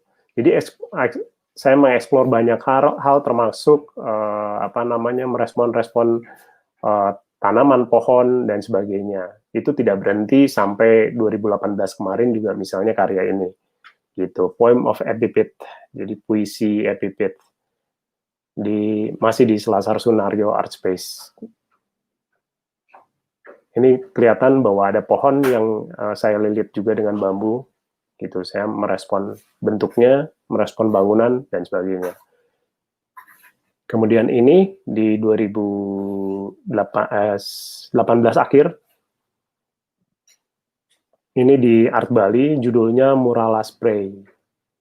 Gitu. Jadi makin ke sini saya makin eksplorasinya itu sebenarnya mungkin sudah pernah terjadi di tahun 2005, 2006 gitu. Tapi saya bawa terus sampai hari ini gitu.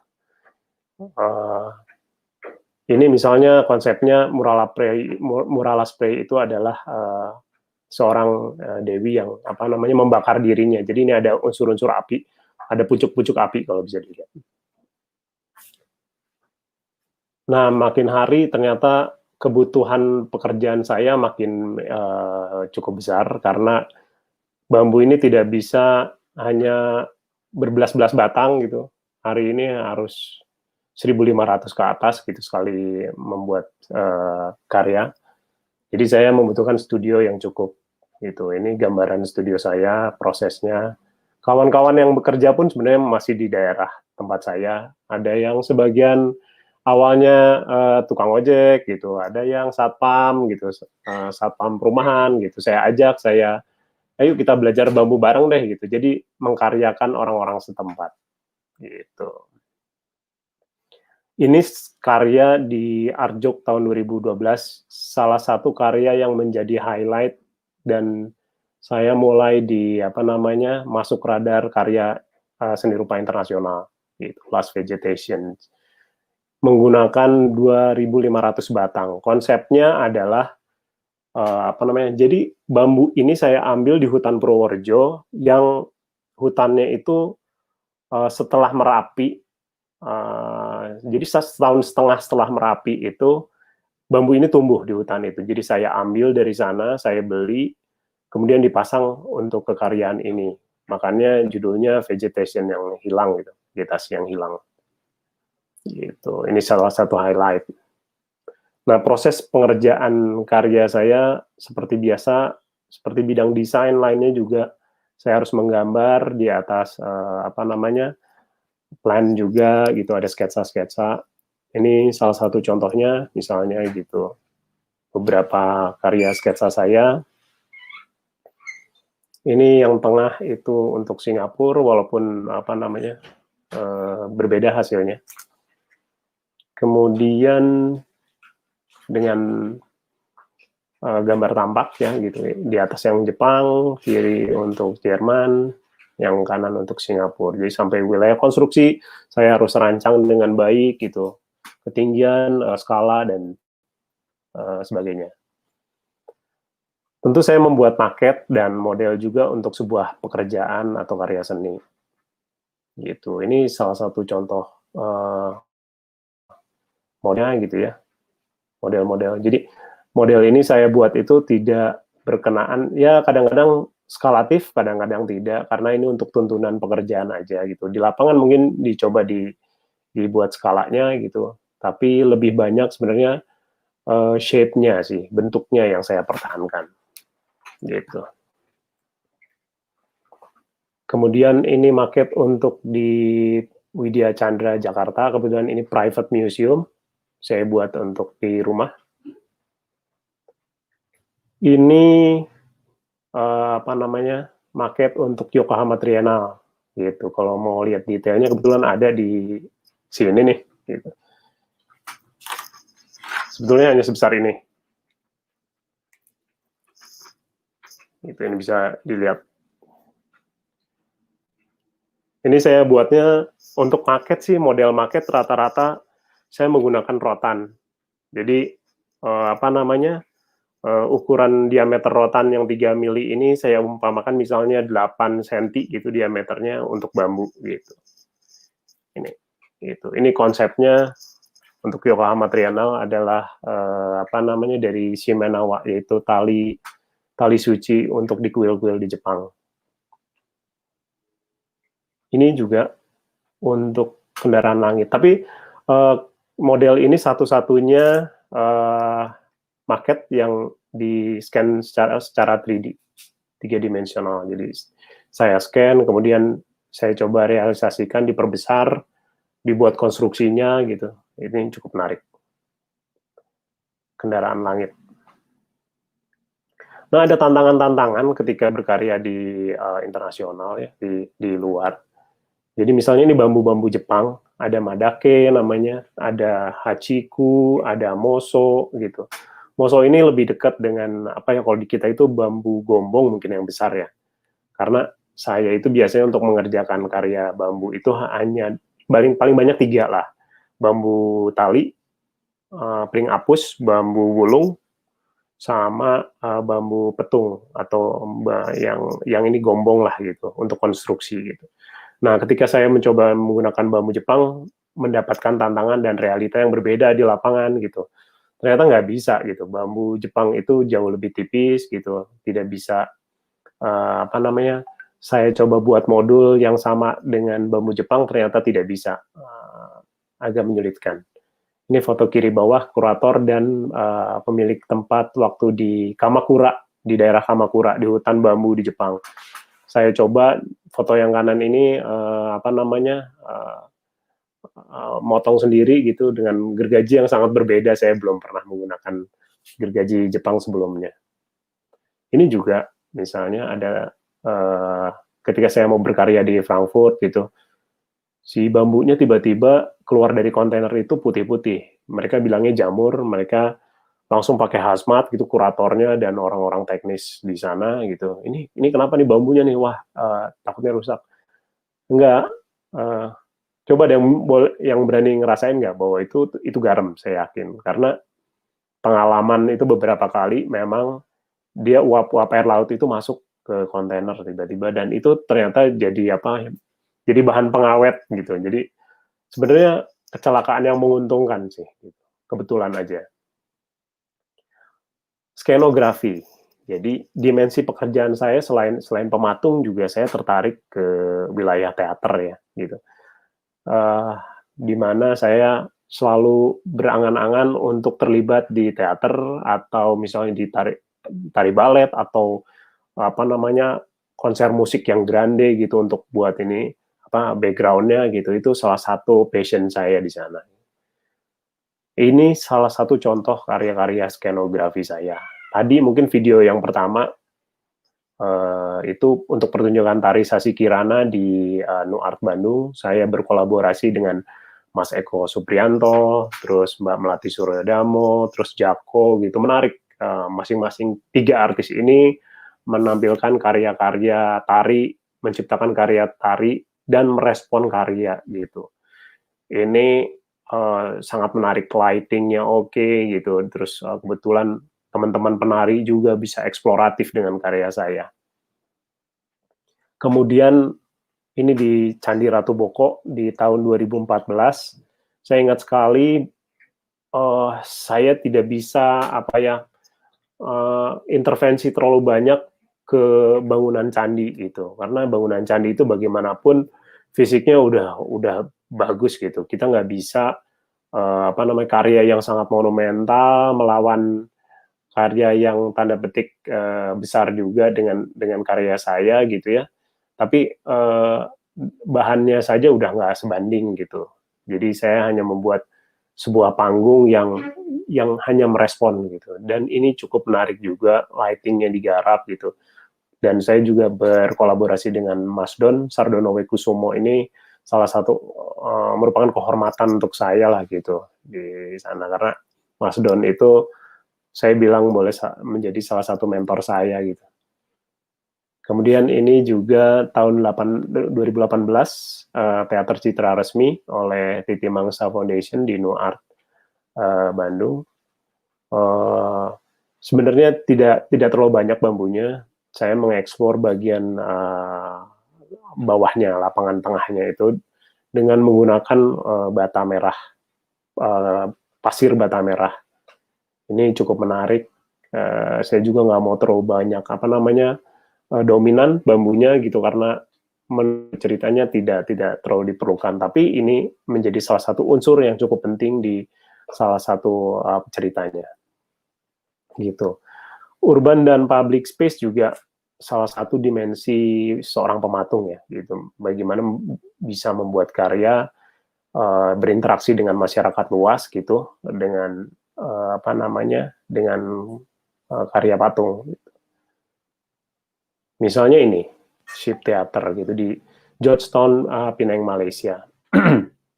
Ini ceritanya, jadi nggak jauh dari sini itu ada apa namanya pelabuhan. Saya ngelihat jejeran kapal gitu ya. Terus saya merenung di sana. Saya mau buat apa ya di kota ini gitu. Terus apa namanya jejeran kapal itu seperti menari-nari dia, gitu kan kena ombak gitu ya. Nah, saya ngelihat di depannya itu persis di jejeran itu seperti teater dia. Wah ini teater kapal nih gitu. Kebetulan tempat yang saya tutupin itu adalah dulu itu bekas bangunan teater yang untuk masyarakat Pineng itu sudah tidak ada, udah hilang, diganti untuk bayar-bayar pajak gitu. Jadi, wah ini apa namanya agak ini nih. Jadi saya cover aja, jadi saya tutup dengan izin ke panitia. Gimana kita tutup bangunan ini aja lah gitu. Kita memperingati lagi bahwa pernah ada gedung teater gitu di tempat ini yang cukup penting untuk masyarakat Pineng gitu. Akhirnya direspon baik dan saya membuat ini dengan membawa bambunya sebanyak kalau nggak salah 3.500 batang. Ya ini karya di Frankfurt. Foto ini dibuat oleh Ralph Otterbein, salah seorang fotografer dunia yang tiba-tiba mengirimkan ke saya gitu. Dia memberikan apresiasinya, terima kasih ya sudah berkarya di kota kami gitu. Saya kasih hadiah salah satu frame, satu foto karya dia gitu. Saya juga agak terbelalak, wah jauh banget dari realitanya. Ini cukup menggugah gitu karya ini gitu. Kemudian ini salah satu pameran tunggal juga gitu ya, walaupun cuma hanya satu karya gitu, tapi ini fungsinya banyak. Pertama, satu sebagai sculpture kalau dari depan sini, tapi dari belakangnya itu ada panggung musik dan panggung tari teater itu, ini menjadi background-nya, cukup menarik. Itu base-nya dari logam, kebetulan cukup berat sekali untuk membawa ke situ. Jadi dari plat logam. Esplanade sangat mengakomodir seniman, banyak seniman dunia gitu. Sebelum saya juga ada seniman Vietnam yang cukup mendunia. Setelah saya ada seniman Hong Kong, lightingnya luar biasa. Esplanade Singapura fasilitasnya serba ada lah untuk masalah kesenian dan kebudayaan gitu. Saya cukup bangga bisa berkarya di sana, diapresiasi juga oleh masyarakat sana. Ini tentunya cukup menjadi viral juga karya ini di Jakarta gitu, getah-getih gitu, getih-getah, yang artinya merah putih. Ya sebenarnya hanya untuk event SEA Games, tapi memang tiba-tiba terjadi keramaian di sosial media gitu. Ini cukup menarik juga gitu untuk perjalanan karya sampai dipasang ya. Nah, kemudian saya mulai menjejaki wilayah eksplorasi material, namanya bambu fox atau tiruan ya. Sebenarnya bambu tapi tiruan. Mungkin kalau tadi sebelumnya Pineapple mengenalkan rotan, ini semacam rotan sintetik.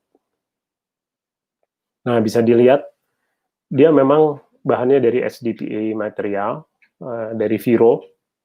Mudah-mudahan ada teman-teman Viro di sini.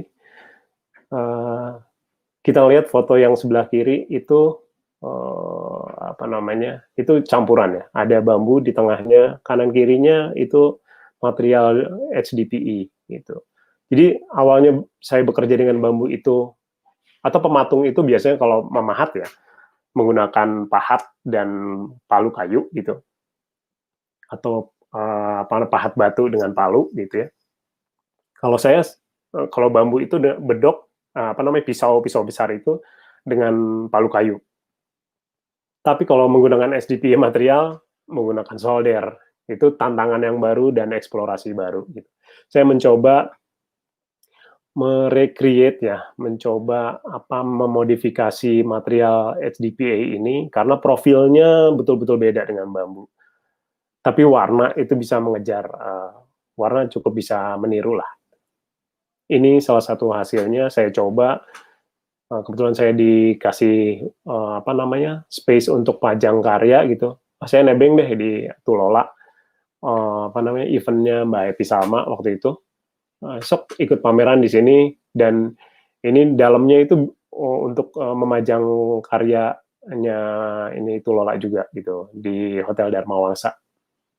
Gitu. Ini cukup menarik, kolaborasi yang cukup menarik juga gitu. Walaupun dengan wilayahnya craft, wilayah apa namanya yang lebih populer. Ini karya terakhir kebetulan November sampai Januari kemarin terpasang di Potato Head Bali. Gitu. Ini rancangannya. Ini karyanya. Kalau dari bawah, kebetulan Potato Head itu menggunakan arsitek dari Belanda, Koolhaas. Cukup menarik, banyak tantangan dengan SDPE material. Warnanya sangat konstan, padahal di situ ada 4 saturasi warna yang berbeda. Oke, ada satu video lagi, bisa dibantu ya.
Ya, kesimpulannya sementara sih gini, bambu itu kedepannya akan selalu menjadi bagian dari hidup manusia ya. Bagaimanapun dia pasti ada selama ya manusia itu melestarikan gitu. Hanya baik berupa karya seni atau benda keseharian lainnya. Tapi kalaupun nanti terbatas gitu ya, atau nggak ada batasan, kalaupun terjadi kebatasan pasti hambatannya bukan dari bambunya, pasti dari manusianya gitu. Dan bambu itu akan terus ada, mau ada manusia atau enggak. Dengan bom atom aja kan sebenarnya dia bisa tumbuh gitu ya. Mungkin demikian presentasi saya. Terima kasih dan jangan lupa cuci tangan dan pakai masker. Terima kasih teman-teman semua. Halo. Halo. Halo. Keren banget. Yes. Thank you. Keren. Luar biasa. Tapi by the way tadi di sesi terakhir, slide terakhir, di saya hilang suara, di teman-teman gimana? Masih ada Tri Pak, kalau di saya Pak. Oh masih ada. Ada. Masih ada. Nggak beruntung. Dari depan ada kan suaranya kan? Ini by the way buat yang lagi nonton sekarang, yang lagi nonton sekarang, di beberapa dari kami pembicara ada yang lagi hujan deras, jadi menurut saya ini alam lagi bersahabat sama kita nih, lagi sesuai dengan temanya. Nature, to infinity and beyond, gitu. Jadi background musik kita acara hari ini. Tadi saya mau nanya nih, Jo. Yes. Mangga. Di sini kita bisa melihat bagaimana perspektif seorang Joko on behalf of Joko as a sculpture ya, sebagai pematung gitu, untuk merespon, untuk merespek, untuk mengeksplor dan berkarya dengan unsur alam, terutama kaitannya dengan bambu. Jadi kita bisa lihat perspektif seorang Joko nih di sini. Kalau tadi sebelumnya Mas Surya dari Rotan, nih Joko. Jadi untuk teman-teman mungkin bisa melihat nih perbedaannya. Termasuk saya belajar yang signifikan antara rotan dengan bambu itu apa aja sih. Nah, Saya mau nanya dulu nih sebelum saya lempar ke forum. Jok, kalau tadi kan disebutin bahwa Joko ada juga bermain atau mempelajari studi dengan market ya, sebelum akhirnya nanti diwujudkan dalam benda aslinya. Kalau kita di interior, itu juga sebenarnya kan tidak terlalu bergelut dengan market, tapi sometimes atau mostly dengan mock up gitu. Baik skala kecil, skala 1:1, dan lain sebagainya. Nah, Joko as a sculpture dengan dimensi yang makin hari makin gede itu, terus mempelajari dengan market, nah seperti itu. Begitu di realita, seberapa jauh Jok pergerakannya Jok, bentuk dan lain-lain, mulai dari market dengan aktual gitu, bergeraknya seberapa jauh pergerakan desainnya atau bentuknya? Oke, gue bicara dari pengalaman karya ini aja dulu ya, Yokohama Triana. Oke, enggak. Jadi komentar kurator dan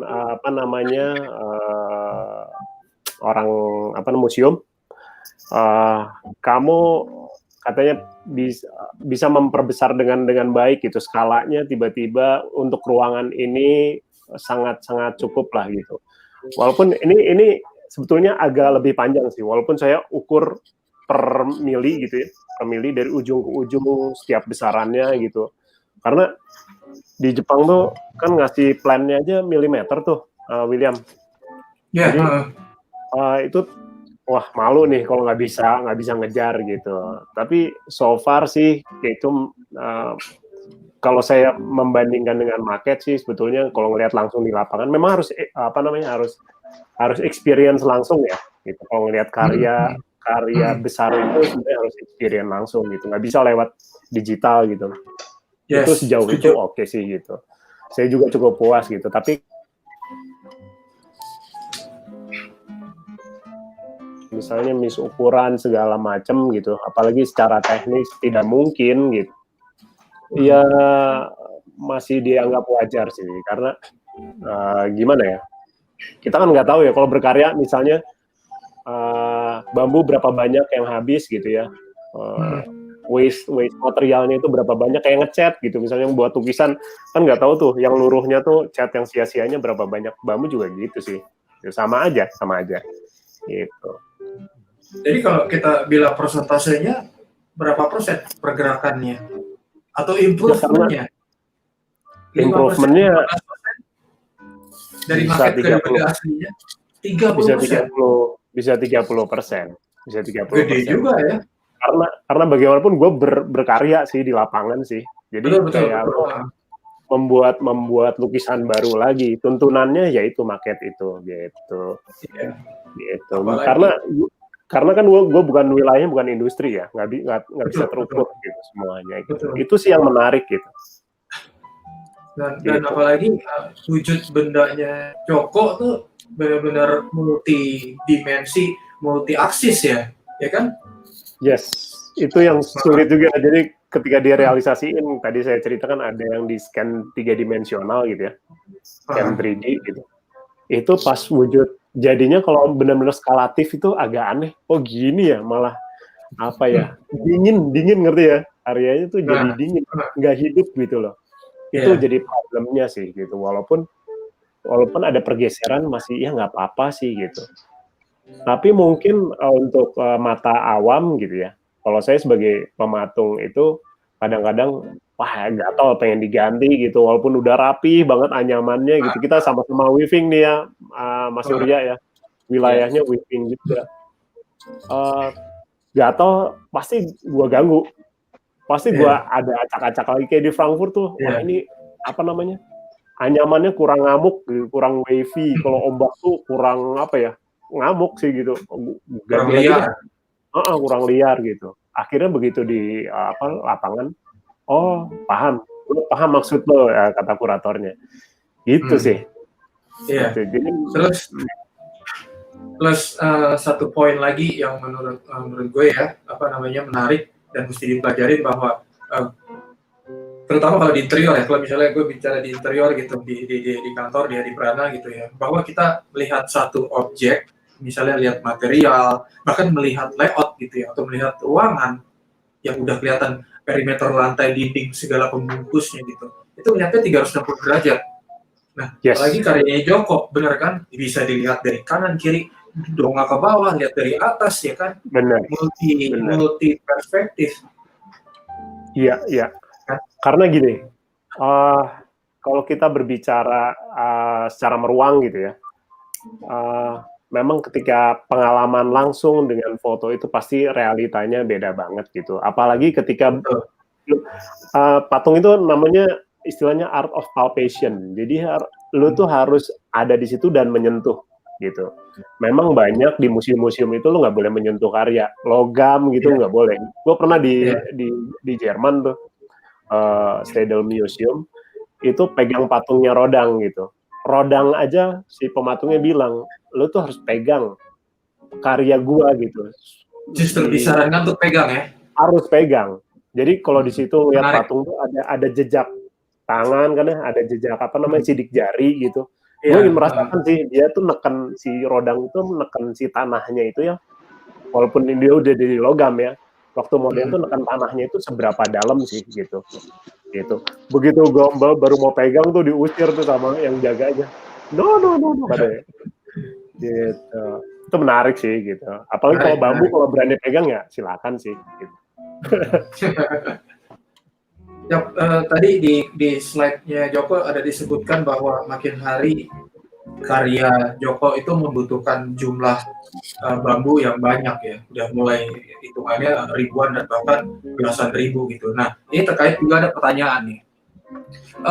Dari Raffi Danan, nah ini junior di kantor nih, salah satu rising star, Luis.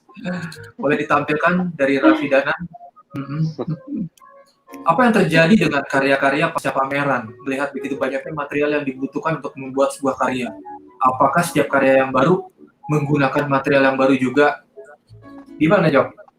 Yes, itu sebenarnya masih problem sih. Bukan problem sih. Saya masih mencari tantangan. Jalan keluarnya, itu salah satu tantangannya juga. Memang yang kalau gue sih bambu masih nggak apa-apa. Ada seniman lain yang pakai kayu pinus, bayangin. Jadi dari hulu ke hilir, kayu pinusnya itu baru misalnya gitu, terus dibuat jadi papan-papan, jadi karya dulu, udah jadi karya, dia pergi ke pabrik, misalnya tusuk gigi gitu kan. Jadi hulu ke hilirnya jelas kalau di luar gitu. Kalau di sini ya paling gue risetnya misalnya karya yang dari Jogja misalnya, cari ke misalnya pengrajin bata merah ya, bata merah terus jadi bahan bakar, atau di Singapura disumbangkan ke kebun binatangnya dia gitu, bukan untuk dimakan panda, bukan. Terus yang lainnya mungkin untuk untuk masyarakat sekitar gitu, yang utuh-utuhnya gitu. Itu masih terus jadi misteri sih. Setiap hari, setiap gue berkarya, wah ini harus terus diperbaiki nih gitu. Mungkin dari teman-teman boleh nih ada saran kalau misalnya dari bidang lain gitu bisa kasih masukan, saya sangat berterima kasih. Nah itu sama dari Dwi Kusuma juga tuh, boleh ditampilin dari Dwi Kusuma. Sculpture bambunya bagus-bagus, fenomenal. Apakah setelah jadi waste atau di reuse lagi jadi karya selanjutnya? Nah, jadi karya selanjutnya, probabilitasnya gimana, Jok? Untuk suatu ketika Joko 100% materi pamerannya reuse bambu. Pernah pengalaman sekali ya, kalau reuse karya itu di di Singapura itu di Sentosa Island.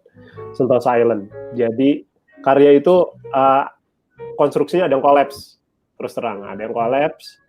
Kemudian saya bongkar lagi, saya taruh di kontainer gitu. Karena dia udah di treatment pakai chemical ya. Ya awet sih, awet.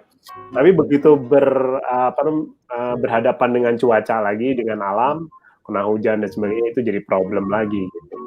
Tapi ya itu sih intinya karya saya itu, salah satunya adalah ya kenapa sih manusia tuh nggak bisa nerima bahwa bahan organik ini yang memang demikian gitu. Kayak misalnya di Getah Jakarta gitu ya, orang itu selalu khawatir gitu, nggak bisa nerima bahan organik tiba-tiba jadi rusak gitu. Itu kan alam gitu. Dan bambu itu salah satu jadi indikatornya ya, indikator bahwa kerusakan alam itu memang terjadi di lokasi tersebut. Jadi kan dia fiber tuh, nyerap air, nyerap polusi dan segala macam gitu, dia jadi indikatornya tiba-tiba jadi busuk gitu. Ya itu kan sebenarnya problem manusia gitu. Nah, saya ngasih insight itu aja gitu, kan wilayahnya malah membahas ke yang lain-lain gitu kan. Gitu ya. Ya, menarik sih bahwa bambu atau material alam tersebut begitu dia ditaruh di outdoor, bersentuhan langsung dengan alam, dengan situasi sekeliling, dia bisa menjadi indikator penting bagaimana plus minus, baik buruknya, jelek enggaknya alam sekitarnya ya. Ya, itu kebayang kalau di HI itu polusinya udah segimana gitu, nggak usah pakai angka deh, nggak usah pakai indikator polusi gitu ya, angka gitu. Pakai bahan-bahan seperti itu aja sebenarnya bisa dipelajari gitu. Dan gue dikomentarin sama teman-teman gue, tiba-tiba ada yang komentar gitu, ada yang nge-WhatsApp gitu, Jok, gue senior lo dari ITB tapi pasti nggak kenal deh gitu. Gue dari teknik apa gue lupa gitu ya, dari sekolah ya teknik di ITB gitu, bilang ini emang bener loh gitu, gue pernah buat penelitian tentang bambu itu emang jadi indikator polusi gitu. Oh iya gitu, bagi dong ininya gitu. Itu menarik sih, menarik, real itu terjadi. Mungkin dari teman-teman Hadi Prana atau dari Mas Surya, gimana? Ada responnya? Ya, ini sih ada pertanyaan juga Pak di YouTube channelnya Pineapple. Rizka Almadea, jika garam dari air laut bisa mengawetkan bambu, apakah metode ini selanjutnya bisa dikembangkan dan diterapkan untuk treatment material bambu? Nah, ini kan tadi sempat ada accident waktu pameran di Jepang itu Pak, dan terbukti justru uap-uap garam itu malah membantu kayak mungkin mengawetkan gitu Pak. Nah, apakah kemudian treatment itu pernah diterapkan ke karya-karyanya Pak Joko berikutnya gitu? Diterapkan itu secara sengaja nggak pernah gitu, tapi saya jadi ketika menemukan fenomena itu gitu, ketika buka dari kontainer ke Jerman itu kalau nggak salah 3 minggu dan hampir sebulan ya, itu pas dibuka itu memang tadi kan ada videonya, ditarik itu memang ada ini gitu.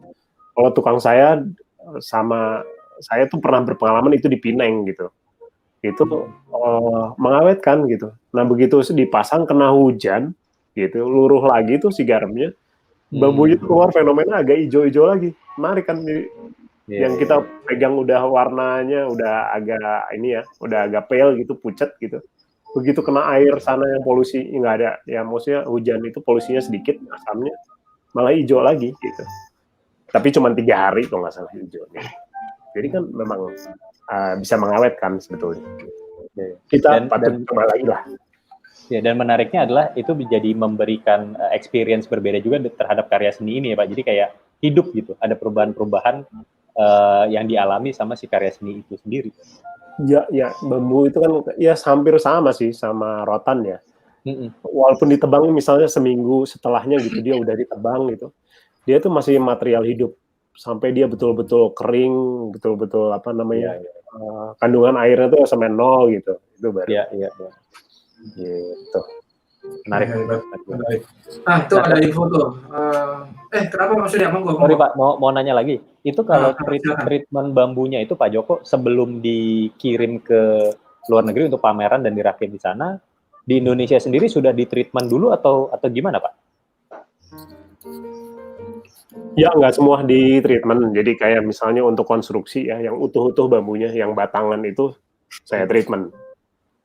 Justru yang dibelah-belah itu, ketika treatment itu kan masuk ke dalam ini, ke dalam serat bambunya, kan ada yang dibelah-belah tuh yang bisa dibengkokin. Tadi ngeliat kan ada asisten saya bengkokin gitu. Itu malah jadi regas sih, patah gitu. Kalau itu sih enggak. Gitu. Iya. Gitu. Banyak jadi sih ada yang di treatment dulu, ada yang enggak gitu ya Pak ya? Betul. Treatmentnya ada yang chemical, ada yang tradisional juga.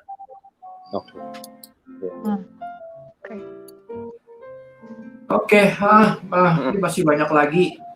Kita simpen buat closing quiz Q&A. Jadi Joko very nurturing kalau buat gue nih. Thank you. Insightful. Thank you.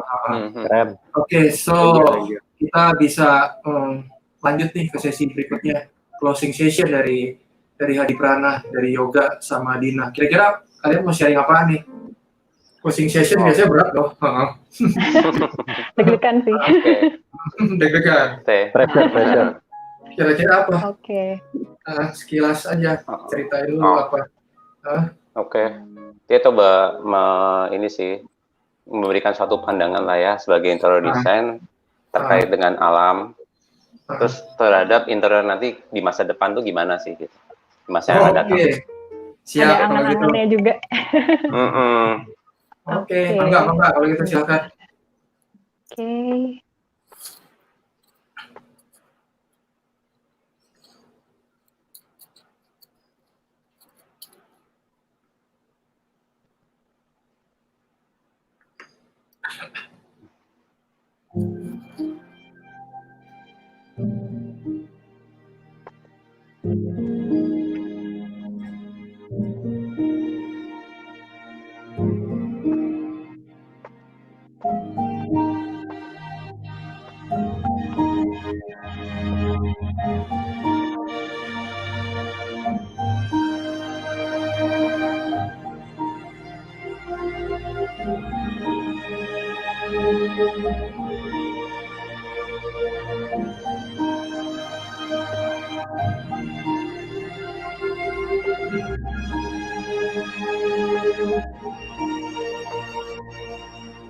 To dwell therein like a king.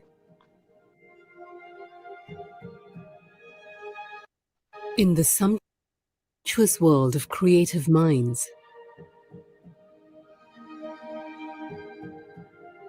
In the richness of geometry.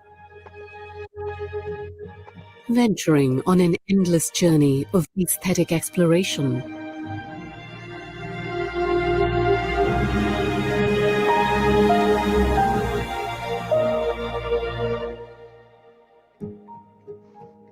Founded by Hendra Hadiprana, a continual visual and spatial discovery that transcends 60 years of time. Not to seek, but to find.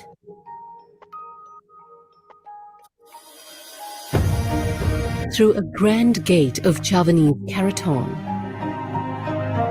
a magnificent welcome that leads to the sacred center of pure stillness.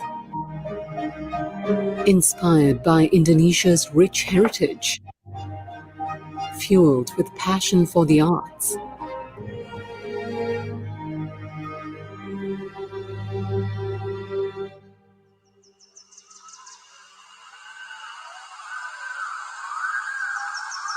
intimacy with the ever-changing source of beauty in nature, and a deep understanding of the story elements in its finest details.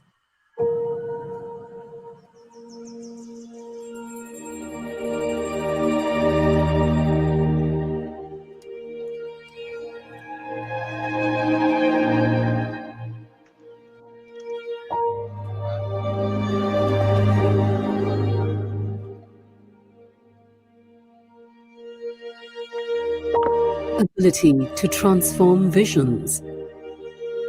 Marvel in creations not only pleasing to the eye, but to return us to our roots, history, and the culture that connects us to our past and each other.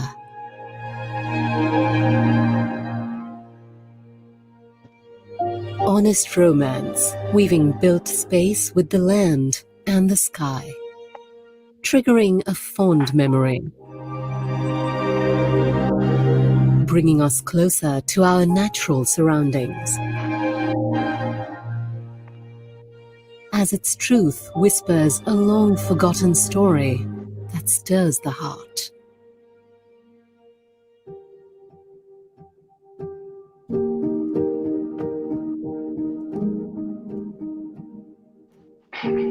Rhythmic progression of ideas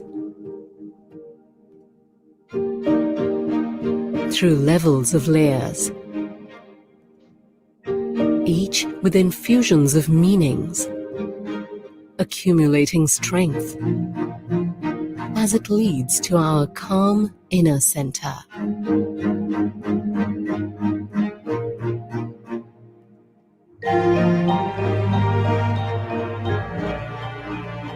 A charisma, like magnetism drawing us in,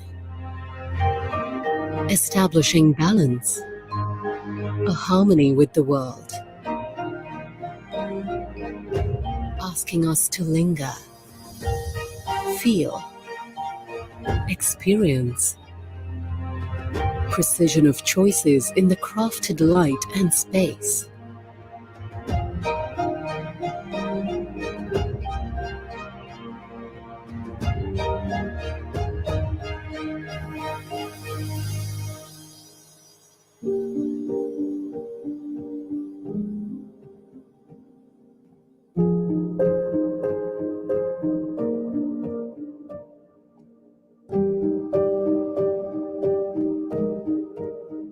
Traditional, eclectic, or contemporary. A harmonious composition in a living whole. A space that puts us at ease, revolving on an axis of symmetry, the invisible principle of graceful balance, from grand to intimate.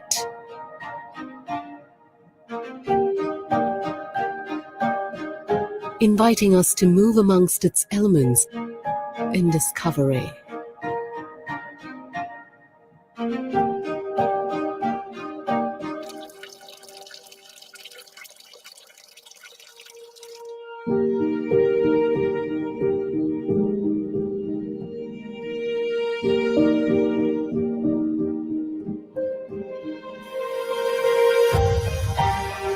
Harmony between the dweller and architecture.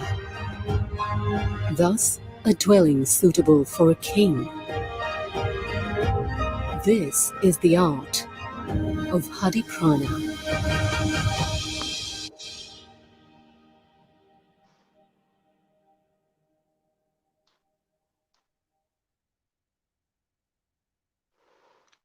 Ya, oke. Oke, selamat sore teman-teman, para audiens. Mewakili Hadiprana, perkenalkan saya dengan Yoga dan dengan teman saya Dina. Kita akan mencapaikan suatu presentasi judulnya The Future of Interior and Nature. Jadi kita mau menyampaikan suatu pandangan sebagai interior design terhadap hubungan antara dengan alam, khususnya Indonesia ya, dan interior di masa yang akan datang. Selain itu kita coba juga memberikan gagasan konseptual desain yang masih di dalam benang merah desain Hadiprana.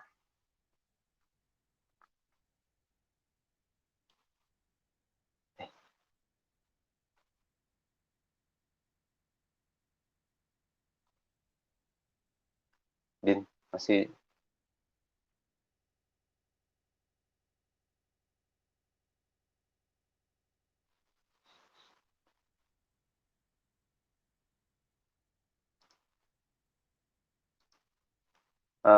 Dina masih di mute. Oke, udah kedengeran ya? Oke, kedengeran. Sorry, teknis masalah. Oke, jadi seperti yang kita tahu, Indonesia kaya akan sumber daya alam. Indonesia bahkan ranking nomor 3 dengan negara dengan luasan hutan terbesar di dunia. Dan dari produk alam tersebut sebenarnya untuk aplikasinya di dunia interior sangat besar.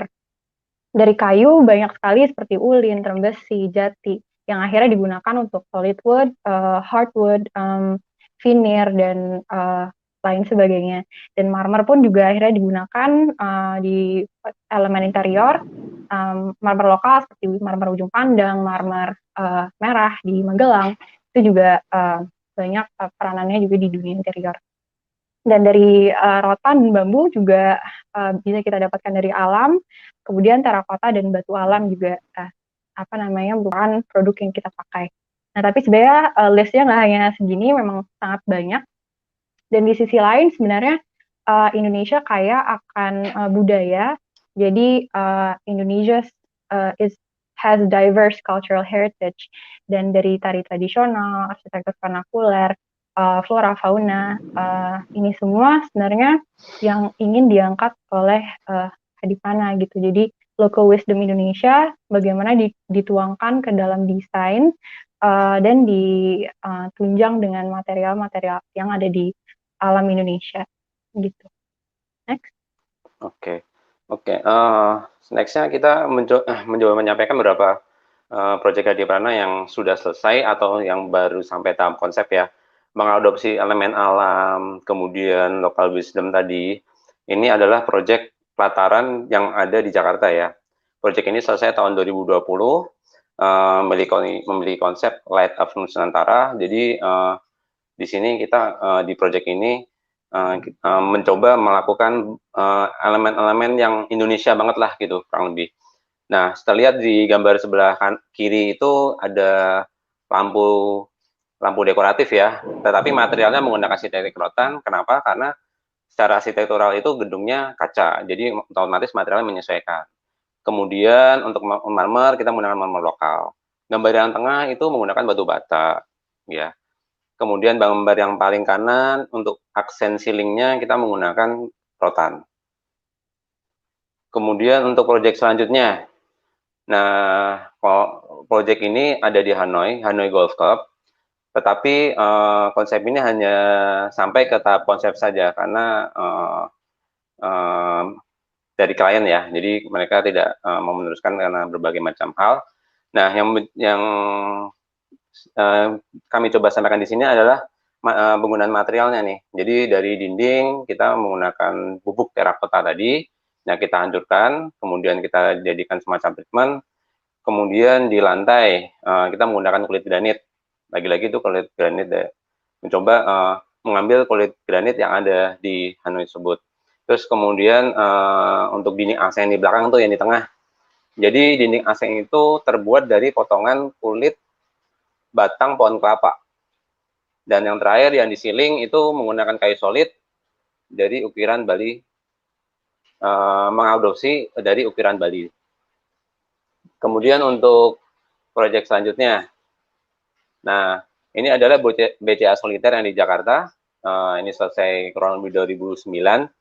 Jadi mostly ini menggunakan terakota ya secara material. Jadi dari dinding itu kita menggunakan terakota, itu terbuat dari terakota yang kita hancurkan menjadi pasir kasar atau halus, kemudian diaplikasikan ke wall treatment.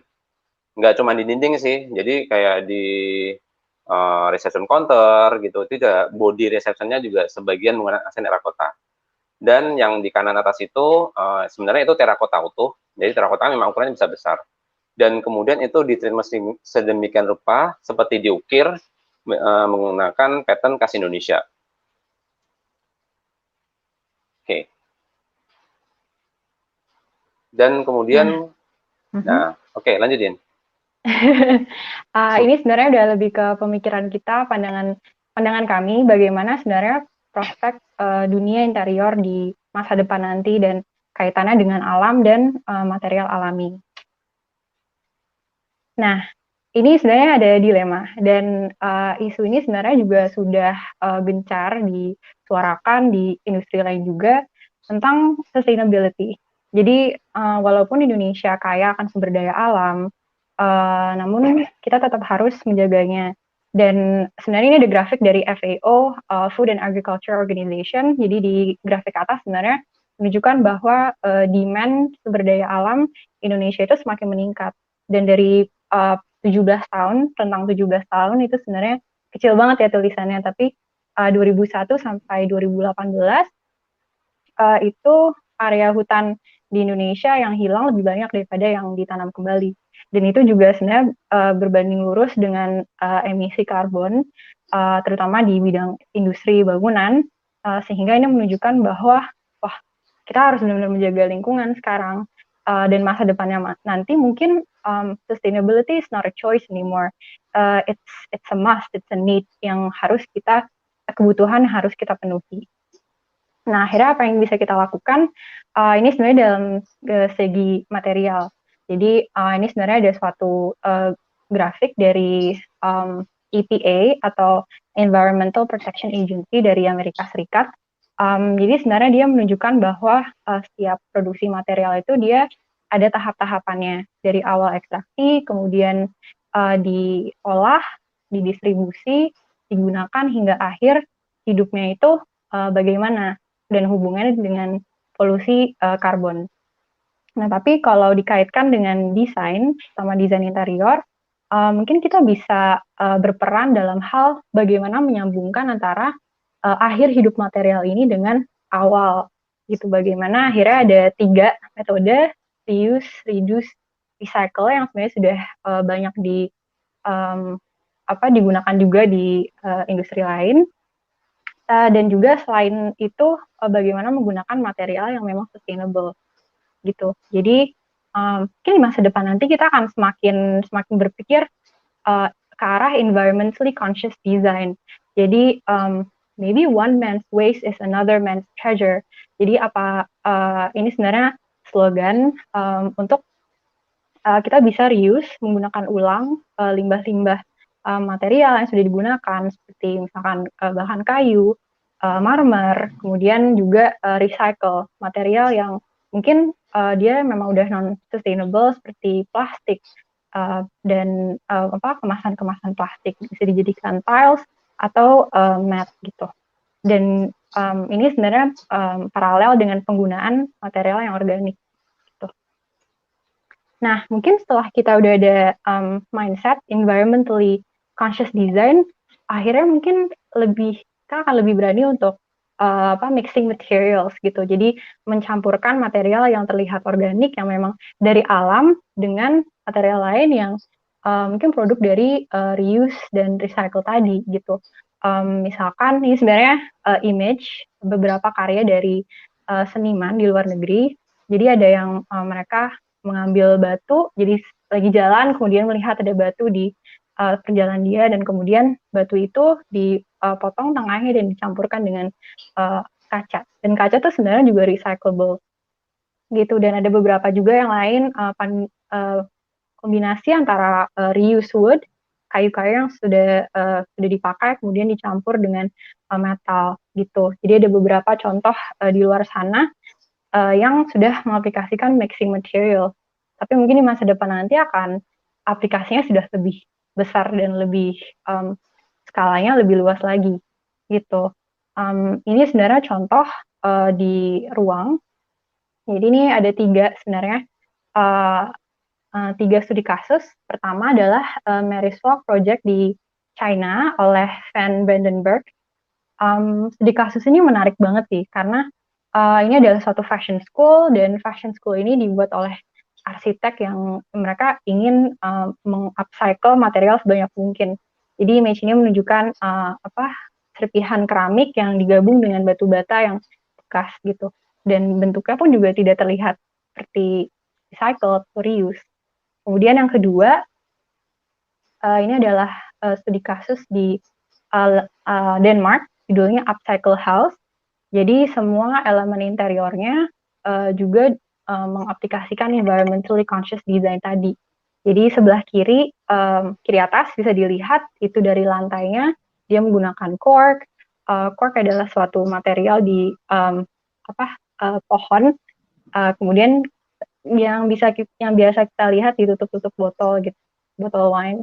Dan itu di-press. Kemudian ada juga kayu yang di-press together menjadi lantai, dan bagian ruang lainnya pun juga menunjukkan bahwa ini memang dia mencoba untuk menggunakan ulang material-material yang ada gitu. Nah, ini studi kasus terakhir adalah Dragonfly Pavilion di Amerika oleh CDR Studio Architect. Nah, menariknya adalah mereka menggunakan secara material metal yang di-recycle dan dibuat menjadi frame untuk pavilion ini. Dan dari kayunya pun mereka juga sustainable, karena kalau ini mereka dengan sertifikasi FSC, jadi sudah yakin bahwa itu memang secara secara saat dia diekstraksi memang environmentally sustainable gitu. Jadi selain material juga sebenarnya sumber inspirasi mereka juga dari alam, dari bentuk anatomi serangga, kemudian mereka mengaplikasikannya ke bentuk geometris tersebut di bagian luarnya gitu. Oke, terinspirasi dari reuse material dan sebagainya. Nah, kita mau share beberapa project yang ongoing gitu. Jadi project pertama adalah di Bandung. Jadi secara konsep ini sebenarnya mengadopsi lokal wisdom yang ada di sekitarnya, baik alam maupun budayanya, yaitu di Jawa Barat. Nah, ini hotelnya sifatnya renovasi, jadi sebenarnya posisi dari hotel ini cukup bagus ya, jadi view-nya bagus, tapi sayangnya pada saat ini posisi dinding-dindingnya itu banyak gitu, jadi tersekat-sekat sehingga tidak mengoptimalkan view yang ada gitu. Jadi kita rubah, kita besarkan potensi view-nya, jadi terlihat lebih lega antara dari lobby, dari reception, dari lobby lounge dan seterusnya.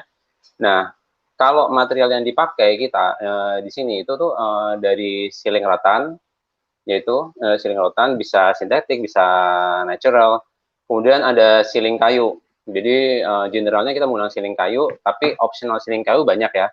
Bisa menggunakan SPL, bisa kita rekondisi kayu yang sudah tidak pakai lagi. Kemudian background dari reception kita menggunakan batu alam. Batu alam kita carilah di sekitar site. Dan yang terakhir adalah di lantai. Nah, kita menggunakan sisaan batu marmer nih. Jadi kalau batu marmer biasanya kita pilih itu pattern-nya yang bagus ya. Jadi biasanya kita pilih pattern bagus, kemudian sisa pattern-nya itu biasanya nggak kepake dan biasanya kadang-kadang bisa besar, bisa 30% lebih gitu, itu cukup besar. Nah, kenapa nggak kita coba olah lagi waste-nya ini, kita hancurin batunya menjadi kecil-kecil seperti pasir gitu, dan kita olah lagi di press sehingga menjadi semacam tile dan kita bisa gunakan sebagai lantai gitu. Dan kemudian project berikutnya nih, jadi ini project hotel di Manado, terinspirasi alam juga yaitu pantai. Nah, ini di area lobby ya. Jadi elemen-elemen apa aja sih yang dimasukin dari pantai, dari elemen pantai itu? Jadi yang langsung terlihat nih kayak pohon kelapa nih. Jadi pohon kelapa kita menggunakan batang asli, tapi limbah kita treatment dan pohonnya artificial. Dan untuk lantai, lagi-lagi nih kita sama kayak tadi metodenya kita ambil dari batu-batuan alam gitu, tapi kita coba masukkan unsur kaca atau unsur pantai yang lain gitu, sehingga menimbulkan kesan rich gitu, mewah. Dan terakhir untuk reception-nya, nah reception itu kita menggunakan limbah kayu. Nah, limbah kayu kita olah, kita bisa treatment lagi, kita bisa warnain lagi, sehingga kita bisa gunakan sebagai elemen interior. Oke, next. Nah, ini adalah project di Bali, tepatnya di Ubud. Nah, kalau di Bali kita udah banyak nih, inspirasinya banyak sekali. Dari alamnya, Ubud kan terkenal dengan sawah yang terasering itu.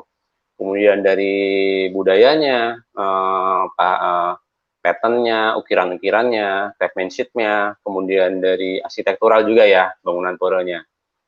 Nah, kalau secara konsep kita mengambil tema The Magical City of Nature and Luxury. Nah, tapi kita lebih menunjukkan nature-nya. Nah, kalau di desain ini kita di area lobby nih ceritanya. Tapi kita secara dinding kita nggak pakai dinding lah ini, nggak pakai dinding. 360 derajat kita bisa melihat view gitu. Nah, elemen materialnya, jadi kayak misalnya di ceiling kita menggunakan recon wood gitu. Jadi recon wood sama sih dari limbah yang kita olah, tapi memang namanya recon wood ya, jadi kita tidak bisa mendapatkan lagi tekstur asli dari kayu itu. Cuman kita bisa olah lah, kita bisa pakai lagi limbah kayu tersebut sehingga menjadi elemen interior yang baik gitu.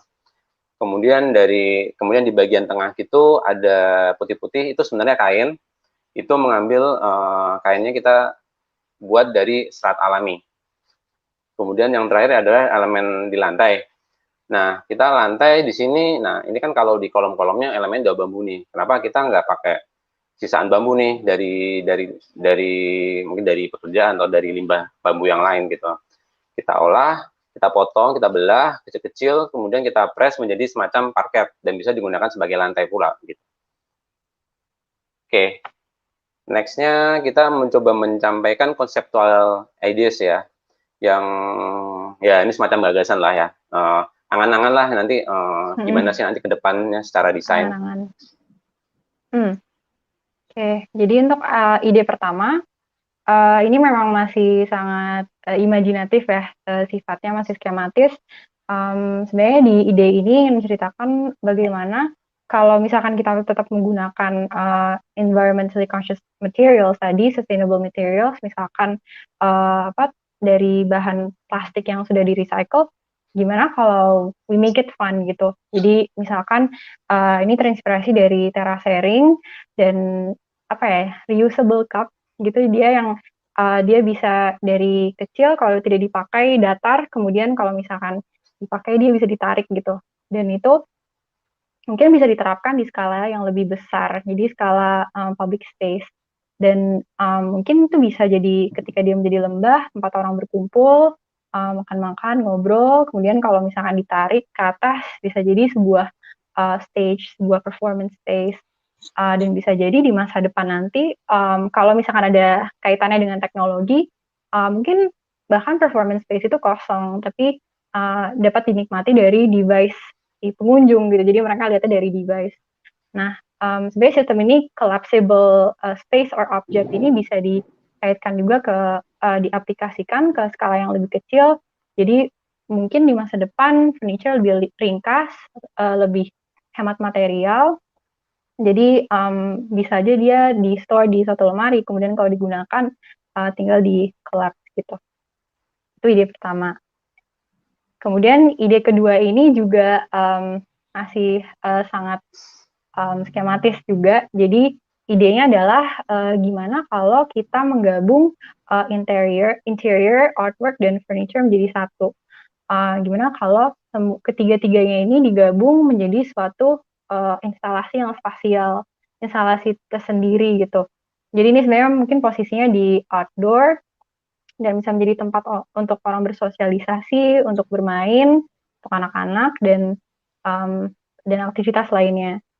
Kemudian material pun juga bisa menggunakan recycled, mungkin pipa paralon atau mungkin bahkan material alami juga bisa, bambu gitu atau lain sebagainya, material lain. Oke. Oke, next conceptual ideas-nya yaitu kita mencoba menggabungkan terhadap teknologi nih. Siapa tahu ya di masa yang datang ya. Jadi kita sedikit berpikiran secara arsitektural. Jadi ini kalau dari Dena di situ ada 2 lingkaran di perimeter luar, itu adalah tempat duduk-duduk ya atau semacam lounge. Gimana kalau kita pas duduk di situ kita bisa ya berputar lah gitu, pelan gitu. Tujuannya sih supaya pada saat orang duduk di situ tuh experience-nya bisa berubah-ubah gitu, nggak monoton itu aja, kayak gitu. Dan penggunaan materialnya juga kita mencoba menggunakan material-material yang reuse gitu, reusable.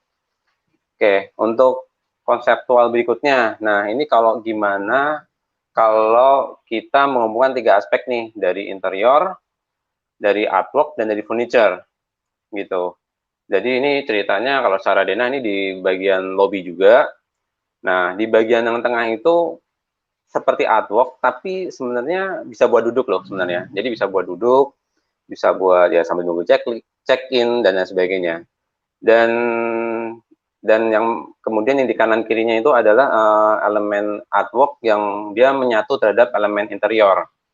Nah, itu dari dinding ke atas sampai ke ceiling. Nah, materialnya bisa menggunakan pipa pralon, yang kita bisa finish gitu, menjadi menggunakan finishing ya, misalnya bronze atau champagne gitu. Jadi sehingga terkesan lebih mewah lagi. Next. Untuk yang berikutnya, nah ini gimana kalau artwork direspon secara interior gitu. Nah, ini ceritaannya adalah ruang kontemplasi. Jadi artwork ini sudah ada dan dia pasti sudah ada konsep tertentu. Nah, kita interior membungkus artwork tersebut gitu. Nah, kita juga membungkus itu juga dengan konsep juga, maksudnya kita juga mensupport konsep dari artwork utamanya.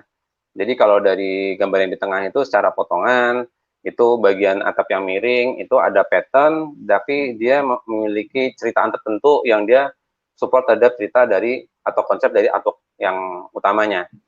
Nah, karena ini ruang kontemplasi ya, jadi mungkin biasanya kan hening gitu kan.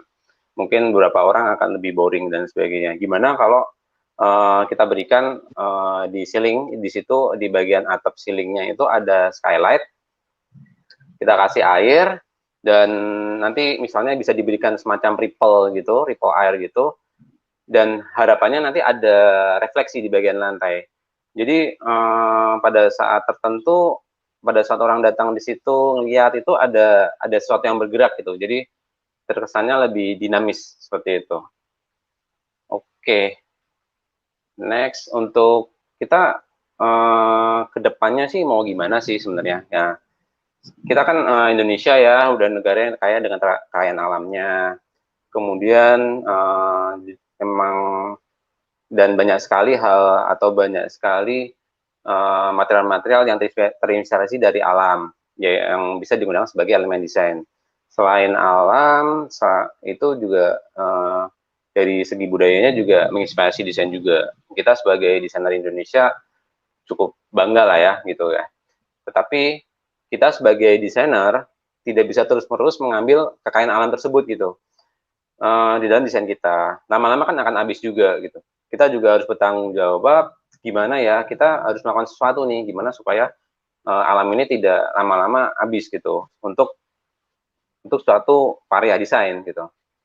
Misalnya ya bisa alami, bisa non alami gitu. Tentu ada pro kontranya ya.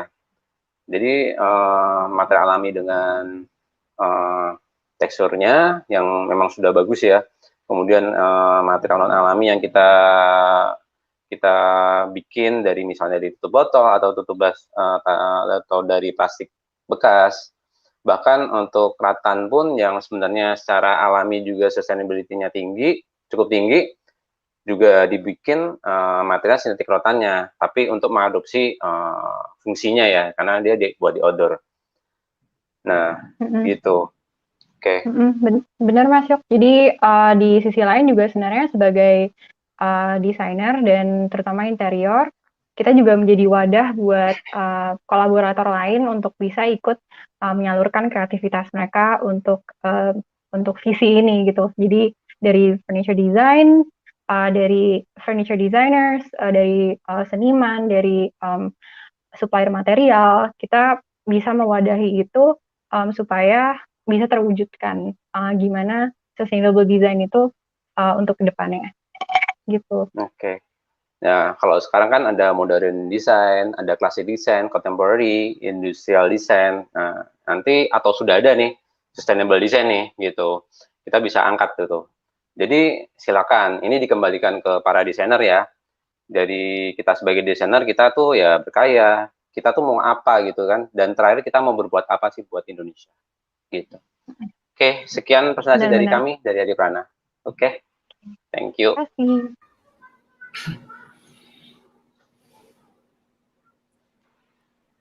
Yap, luar biasa.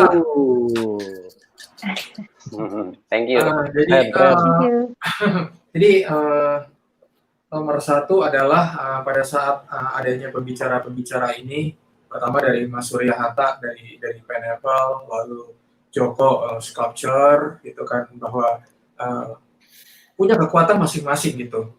Mas Surya dengan perspektif dan value terhadap rotan, plus dengan furniture company, Joko respect, value, eksplorasi terhadap bambu dan perspektif seorang seniman, pematung. Lalu saya berpikir, ini gabunginnya gimana ya sebenarnya ya? Selain dari material gitu ya, kita bicara materialnya. Saya ketemu bahwa, oh ya, inilah si Adi Prana ini, si interior ini yang mungkin kedepannya bisa mewadahi atau mempertemukan kedua elemen ini saat ini di topik ini gitu ya. Mas Surya tadi dengan rotan dan furniture-nya, Joko dengan seni instalasi dan bambunya gitu.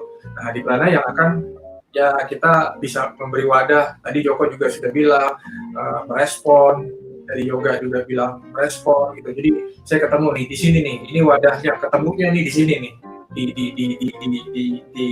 di desain interior ini. Begitu versi saya dengan adanya sesi closing ini. Itu satu.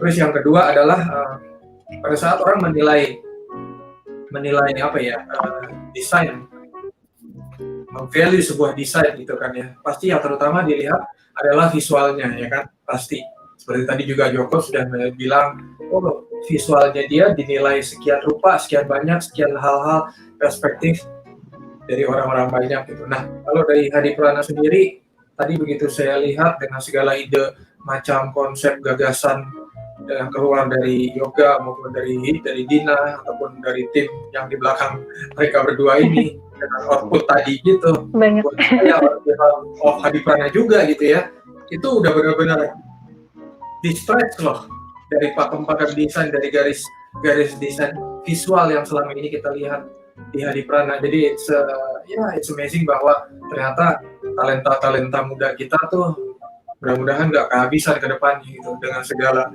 kekayaan pemikiran dan eksekusi desainnya. Gitu sih kalau dari saya. Mungkin dari Joko atau dari Mas Surya boleh. Ya, gue mau pendapat dulu ya. Tadi ada satu slide yang cukup menarik, misalnya movable interior sih ya. Jadi dia bisa bergerak. Menurut saya sebagai seniman atau pematung gitu ya. Memang kita bisa mengadaptasi karya-karya sebelum kita kan, misalnya karya tradisional atau karya dari luar gitu. Tapi kan maksudnya itu karya-karya yang generasinya sebelum kita gitu. Nah tugas kita sekarang dari sekarang ke depan itu kan menemukan hal-hal baru ya, walaupun ada istilah nggak ada yang baru lah di bawah matahari gitu kan. Saya agak nggak percaya sih gitu. Tetap bisa mengembangkan lebih dalam lagi lah dari berbagai angle gitu, kolaborasi gitu dan segala macam bisa kita lakukan secara bersama-sama. Biarin aja misalnya wayang, spiritnya kita ambil nggak apa-apa gitu, tapi kan kita nggak usah buat wayang lagi gitu kan. Bisa hal-hal lain gitu, biarin aja. Itu batik juga karya tradisi dari sebelum kita. Tugasnya kita ke depan kita buat yang baru dong gitu. Apapun itu. Mantap. Setuju. Setuju. Nice. Mas Surya tadi kayak mau ngomong. Iya, sampai lupa tadi saya mau ngomong apa tuh Pak. Enggak, jadi saya sempat ada diskusi juga sama teman-teman arsitek Pak di podcast kita sih di Pineapple, Pineapple People Podcast namanya. Waktu itu tamu-tamu kita salah satunya adalah arsitek juga. Nah dia bilang profesi arsitek ini sebenarnya salah satu profesi yang bertanggung jawab terhadap banyaknya waste juga nih Pak, ya kan? Menurut teman-teman dari Hadiprana gimana nih di era yang kita serba mengangkat soal sustainable lah segala macam, environmentally friendly, menurut teman-teman di Hadiprana kira-kira gimana tuh? Oke. Ya kalau menurut kami sih kalau dari Hadiprana memang terkait sustainable ini kita harus upayakan ya, kita harus tingkatkan lagi, kita harus lebih peka lah istilahnya gitu, peka terhadap material-material gitu, apa sih yang bisa kita gunakan lagi gitu, atau material itu misalnya kayak marmer gitu, biasa kita kalau dari para supplier marmer itu biasa waste-nya banyak, jadi itu akan jadi mahal kan gitu kan. Nah, kita pakai waste ini untuk suatu area atau satu project gitu. Ya tadi seperti diolah menjadi bubuk pasir gitu, terus kita dijadiin buat lantai lagi tadi itu ya. Betul, bisa buat lantai, bisa buat dinding atau buat body reception gitu, bisa macam-macam. Nah, kita harus gali itu dan kita harus lebih kreatif sih dan peka tadi. Nah, kayak gitu, Mas Surya. Ada pertanyaan lagi dong, Pak Will, Mas Will. Yes, monggo. Jadi yang gue pelajarin ya, profesi desainer interior atau arsitek gitu ya, irisannya itu kalau di Jepang yang gue tonton ya, dari misalnya acara before and after misalnya gitu, kalau pernah nonton ya, itu profesi desainer interior atau arsitek itu udah kayak dokter. Jadi dia secara dia bertanggung jawab secara sosial gitu ya, menolong rumah-rumah yang di sekitar kantornya gitu ya, misalnya jaraknya ringnya misalnya 1-2 kilo, 3 kilo gitu ya, itu misalnya ada rumah yang mau ambruk atau mau ini, itu dulu tuh yang perlu ditolong. Jangan yang proyek yang jauh-jauh dulu gitu, itu tanggung jawab moral yang perlu dibangun sih menurut gua di sini. Jadi kita keterikatan dengan sosial atau masyarakat itu real gitu. Itu gimana tuh kalau di Hadi Prana? Boleh dong kasih pendapat gitu. Oke, ini jadi pertanyaan ke gue nih ya, atau ke? Boleh sih. Oh, oke. Jadi boleh deh kalau gitu.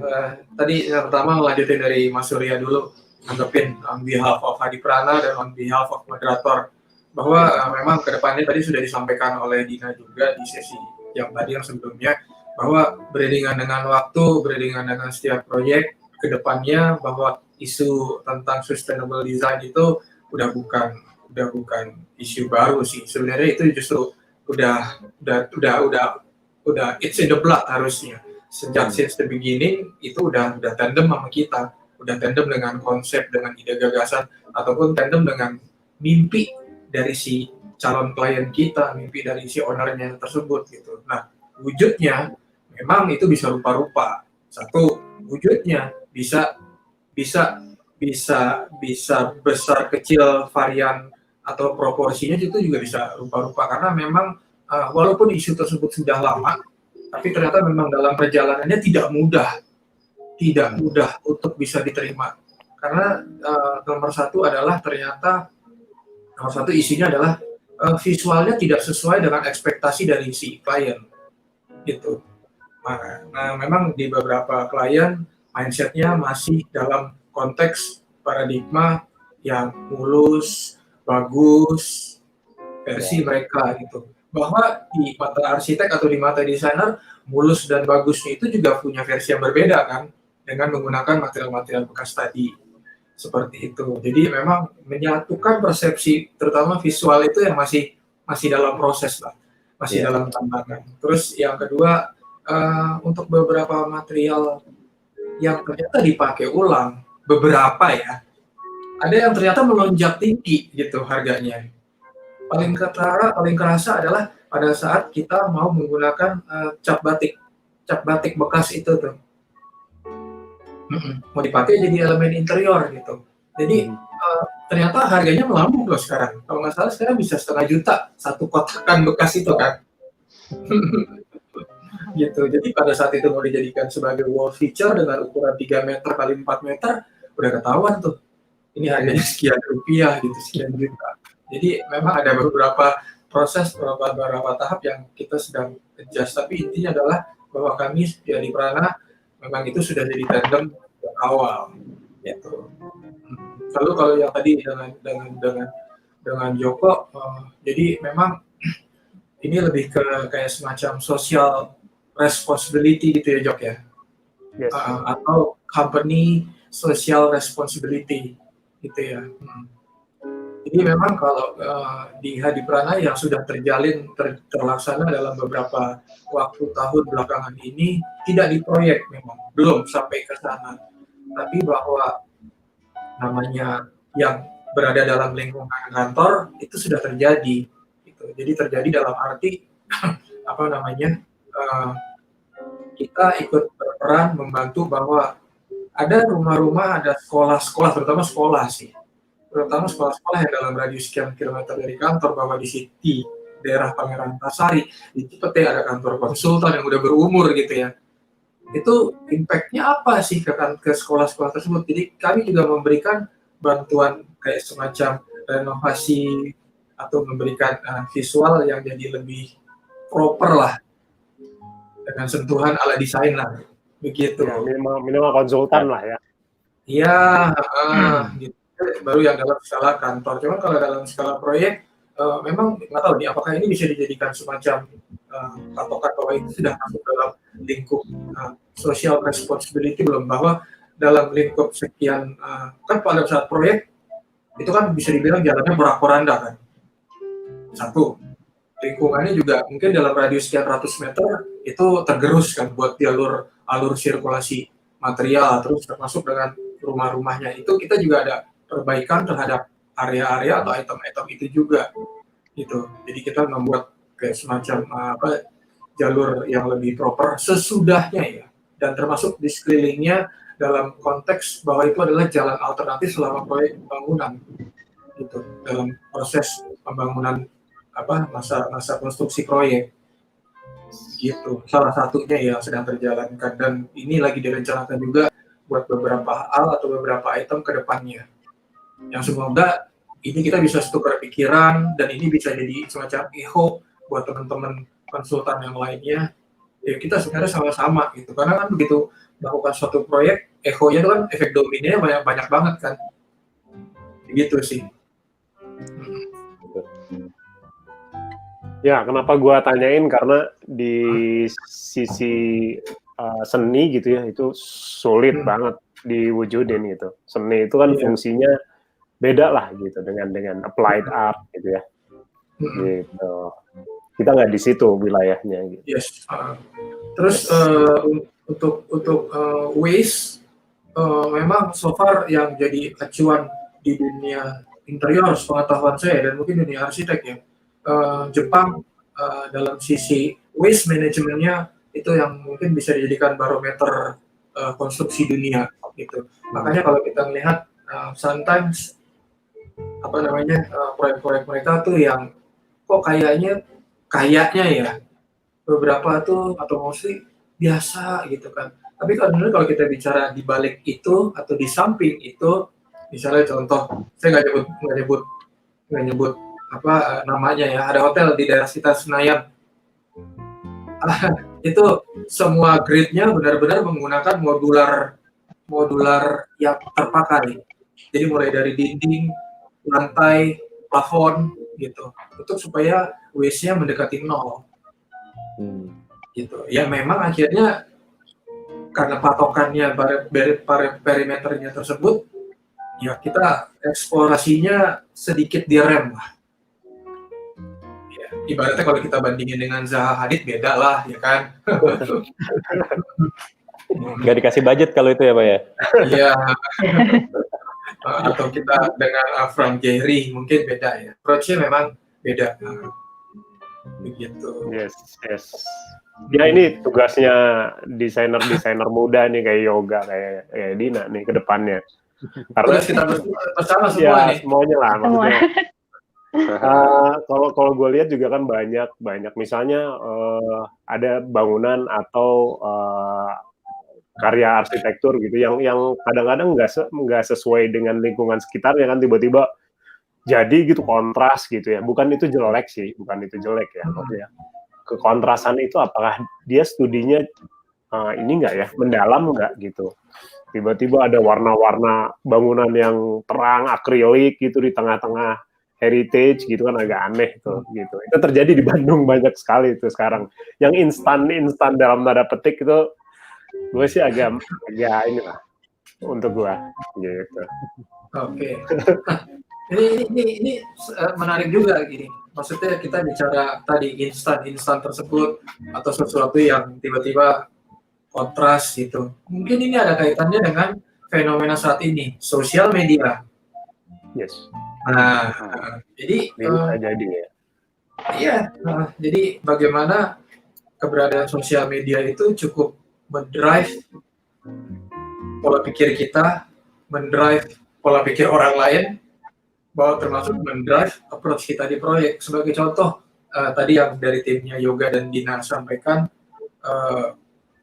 dari pihak klien yang diwakilkan oleh anaknya yang masih muda gitu ya, dia memang seringkali mention bahwa perspektif angle sudut desain kami gitu ya, itu dari dia akan dinilai dari perspektif sudut desain Instagram, foto di Instagram, begitu. Itu akhirnya ya kami berpikir lebih advance gitu. Oh, sudut Instagram tuh gimana ya? Jadi kita mesti menyamakan persepsi dan visual. Dikasih lihat, oh begini. karena memang segmen pasar dia ada di situ. Ketika hotel tersebut difoto, ada orangnya, ada melakukan spa atau ngapa-ngapain dengan latar belakang dan surroundingnya kayak gitu, di capture dan di-upload di Instagram, itu menurut mereka sesuatu yang baru tuh. Kita belajar juga dari situ. Oh gitu. Terlepas itu baik atau kurang baik ya. Maksud gue gini, ada ya betul, kan betul, masyarakat tuh pragmatis sih, ya. Will. betul. Masyarakat tuh sangat pragmatis. Kadang-kadang dinilai dengan angka-angka gitu. Nilai itu lebih ke angka sih, lebih ke uang gitu misalnya gitu. Ada sebagian lagi yang kalau kita nih belajarnya itu bukan value ya.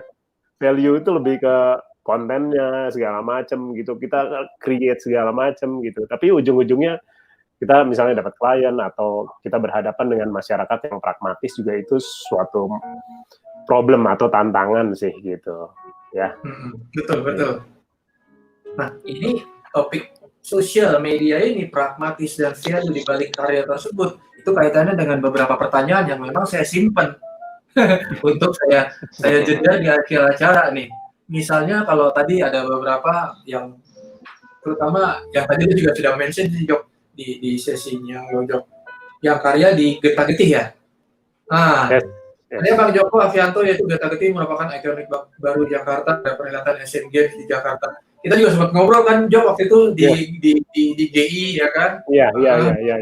Sempat ngeliat, terus gue bilang cerita tentang finishingnya nih gimana. Terus ini juga ingat Mas Joko yang karya yang cukup fenomenal di HI, banyak pro and cons tentang itu di media. Nah, apa pesan atau message yang ingin disampaikan dari karya tersebut? Jok, boleh Jok di-sharing Jok? Ya, terutama dari judulnya ya, Getih-Getah itu kan sebenarnya artinya merah putih kan. Getih itu kan merah tuh, getih itu darah gitu ya. Getah itu warna putih gitu. Itu tuh Getih-Getah itu saya ambil dari nama benderanya Majapahit kalau nggak salah waktu itu. Saya searching terus, ini benderanya Majapahit itu belang-belang putih merah gitu, dan itu tuh paling ditakuti gitu. Pertama, gue nggak bisa buat karya yang tinggi banget di situ ya, walaupun plasanya sangat luas gitu. Gue nggak bisa buat karyanya dalam waktu 2 minggu, bayangin. Dari pertama gue diminta itu tank 14 hari itu. Jadi itu tantangan yang sangat berat. Walaupun saya banyak stok misalnya maket atau rancangan karya gitu kan. Tapi kan realisasinya di lapangan kan banyak tantangan juga gitu. Ya material yang diminta tentunya kalau ke saya pasti bambu gitu. Nah, di sana ada gedung-gedung di sekelilingnya, terus ada satu monumen yang selamat datang HI itu kan tingginya sekian tuh. Gitu, gue nggak bisa lebih tinggi dari itu, apalagi dari arah dari arah istana tuh nggak boleh terhalang tuh gitu. Itu jadi satu kritik juga. Tapi satu poin, saya mengiyakan itu karena saya tuh berkarya satu akses dengan guru-guru saya. Bayangin dari patung pizza itu ya, itu Munir Pamuncak. Terus ke depannya lagi karya Panario Jenderal Sudirman ya kan.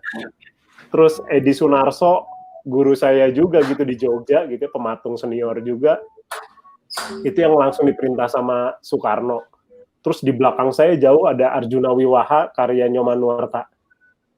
Saya nggak bisa nolak ada di aksis itu gitu, dari selatan ke utara gitu ya, untuk buat karya di titik itu. Untuk seorang pematung muda seperti saya tuh, ini kesempatan yang harus nggak boleh disia-siakan gitu. Walaupun saya bilang saya nggak bisa, kalau tanya tadi ikonik gitu ya, ikonik itu sama monumen itu lebih dekat sih gitu. Jadi bahannya justru berbalikan kan. Saya mungkin ukurannya monumental, tapi bahannya tidak monumental. Nah itu jadi pembicaraan yang akhirnya ke wilayahnya lain-lain. Misalnya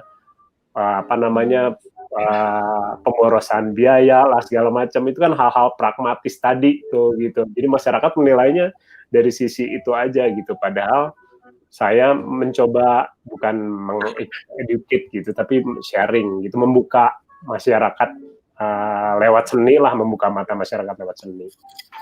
Gitu, Mas Will. Nih, tapi pertanyaan lanjutannya, apakah so far sejauh ini menurut seorang Joko sebagai seniman di balik karya itu sudah membukakan mata orang-orang tersebut belum?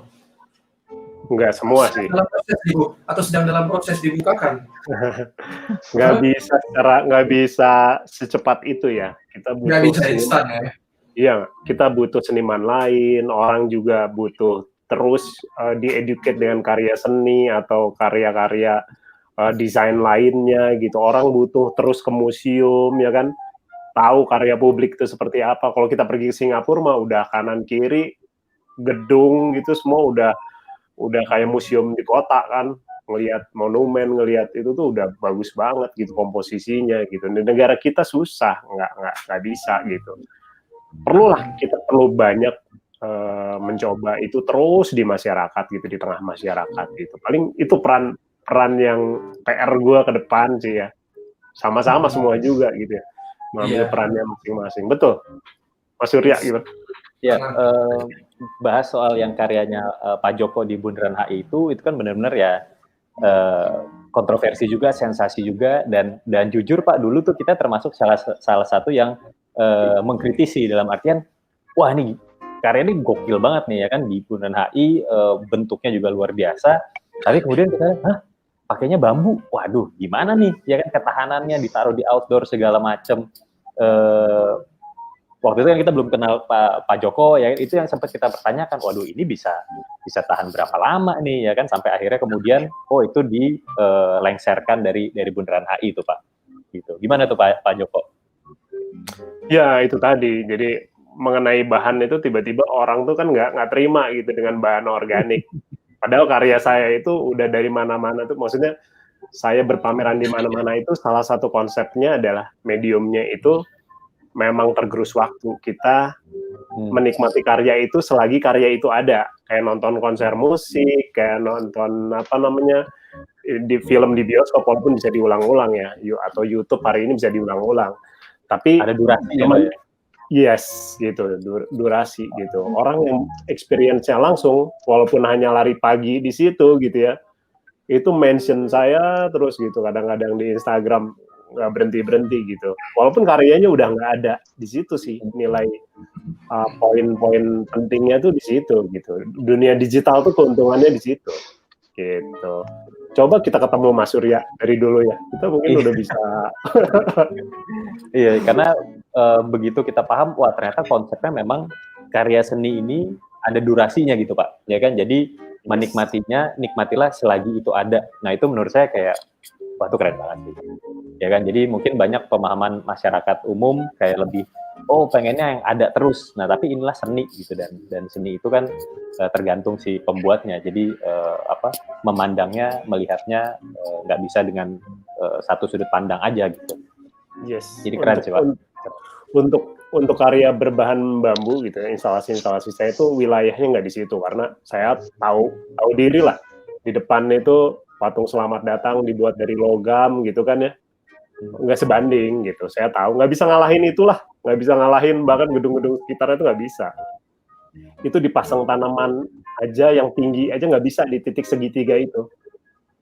Itu tuh di bawahnya tepat 50 cm itu dinding MRT, bayangin. Kamu nggak bisa nanam konstruksi yang dalam gitu untuk buat monumen lagi dengan tinggi yang lebih menjulang gitu ya, dengan tinggi yang cukup gitu. Itu nggak bisa. Ada policy-nya, pakai bambu yang ringan gitu. Nggak banyak masyarakat yang tahu kalau di bawahnya itu 50 cm itu udah dinding itu gorong-gorong MRT itu. Wow. Menarik, luar biasa. Yes. Oke, kalau kita akhirnya dijelaskan. Jadi memang kalau menurut saya salah satu value dari atau tujuan dari acara ini, kita bisa sharing ilmu, sharing pendapat, bisa diskusi, dan mungkin kita juga akhirnya bisa sharing sesuatu yang selama ini hidden. Ya, contohnya Joko tadi barusan. Jadi semoga audiens jadi lebih paham, bisa lebih respect value behind of the karya dari si Joko ini dan lain sebagainya. Nah, kalau kita kembali lagi ke amin. Kalau kita kembali ke konteks nature to infinity and beyond gitu ya. Tadi dari Mas Surya sudah ada beyond-nya, Joko sudah ada beyond-nya, lalu dari Hadi Prana ada beyond-nya gitu kan. Saya coba kira-kira coba highlight lagi nih. Kira-kira walaupun tadi Joko juga sudah mention bahwa tanaman bambu satu-satunya yang bertahan di setelah bom atom ya. Kedepannya ketika mungkin 30-50 tahun lagi gitu, kita mesti mewariskan legacy ke anak cucu kita dan generasi-generasi berikutnya gitu. Nature versus imitation, man-made versus fabrication, itu gimana sih dari perspektifnya Mas Surya Hatta on behalf of Pineapple, perspektifnya Joko on sculpture, dan perspektif Yoga dan Dina on behalf the Young Guns of Hadi Prana? Mas Hatta dulu aja. Apa dulu nih? Ya, apa ya? Kalau tadi man-made versus fabrication ya Pak ya? Man-made versus fabrication, nature versus imitation. Nature versus imitation. Nah kalau nature versus imitation, ya sebenarnya memang belum bisa tergantikan ya. Mungkin saya ambil contoh deh. Ini saya di sini ada panel rotan natural dan ada panel rotan sintetik gitu. Nah, jadi yang ini adalah rotan sintetik, yang ini rotan natural. Kita kan juga ada produksi sintetik rotan sendiri Pak. Jadi namanya Pineapple Fiber, itu kita sama tadi seperti yang Pak Joko juga bilang HDPE bahannya, itu tetap kita dalam produksinya kita sebisa mungkin tampilannya itu menyerupai rotan lah, ya kan. Cuman tentunya ada limitasinya, tidak bisa real banget, tetap aja feel-nya terasa plastiknya gitu dibandingkan dengan yang material dari alam gitu Pak. Jadi yang satu pasti feel-nya tidak tergantikan sih Pak. Cuman memang aplikasinya aja. Jadi yang natural itu untuk indoor, yang sintetik itu untuk outdoor. Jadi kalau dari feel sih nggak bisa ngelawan Pak. Gitu. Nah kemudian in terms of fabrication dan man-made, yang namanya man-made itu kan ada seninya kan Pak ya, sama seperti kayak pahatan lah, karena zaman sekarang juga mungkin pahat-pahat itu menciptakan pahatan-pahatan 3D udah bisa menggunakan kayak CNC dan laser cutting, cuman feel-nya tetap aja beda. Nah jadi untungnya sih hingga saat ini masih belum ada tuh mesin yang bisa buat nganyam rotan ngikuti bentuk-bentuk kursi tuh, gitu. Sehingga mungkin sense of art-nya itu masih menempel banget di yang man-made Pak. Gitu. Cuman seiring dengan berjalannya waktu bisa jadi ke depannya ditemukan teknologi-teknologi itu sih Pak. Dan ini adalah jadinya mungkin kalau yang fabrication itu jadinya terlalu sempurna banget, ya kan, sedangkan yang man-made itu dengan segala plus minusnya ada faktor human error di situ, tapi itulah yang membuat dia jadi lebih cantik sebenarnya Pak. Kalau menurut saya mungkin itu ya. Yes. Joko, boleh dilanjut. Jadi Mas Joko dulu. Ya. Kalau saya sih compromise ya. Jadi ada kompromi yang misalnya memang nggak bisa tergantikan bagaimanapun. Jadi sempat kemarin nerima WA, terus ada video yang pintu dibuat dengan CNC kan, ini kerajinan Jepara bakal mati nih kalau gini nih, buat pintu cuman beberapa detik tuh ukirannya udah dapat gitu kan. Tapi lupa bahwa tekanan pahat gitu ya, manual gitu ya, tekanan pahat gitu, terus emosi gitu, itu kan masuk ke dalam karya. Itu nggak bisa digantiin sih, nggak bisa digantiin sama mesin gitu, nggak usah khawatir sih. Sekarang juga banyak sih orang yang tahu persis bahwa bagaimanapun man-made itu value-nya lebih tinggi daripada yang kulakan gitu, yang banyak sekali ini berapa jadi banyak gitu, itu rasanya akan beda. Itu kayak makan misalnya McDonald's gitu ya, rasanya dari tahun ke tahun ya begitu kan gitu.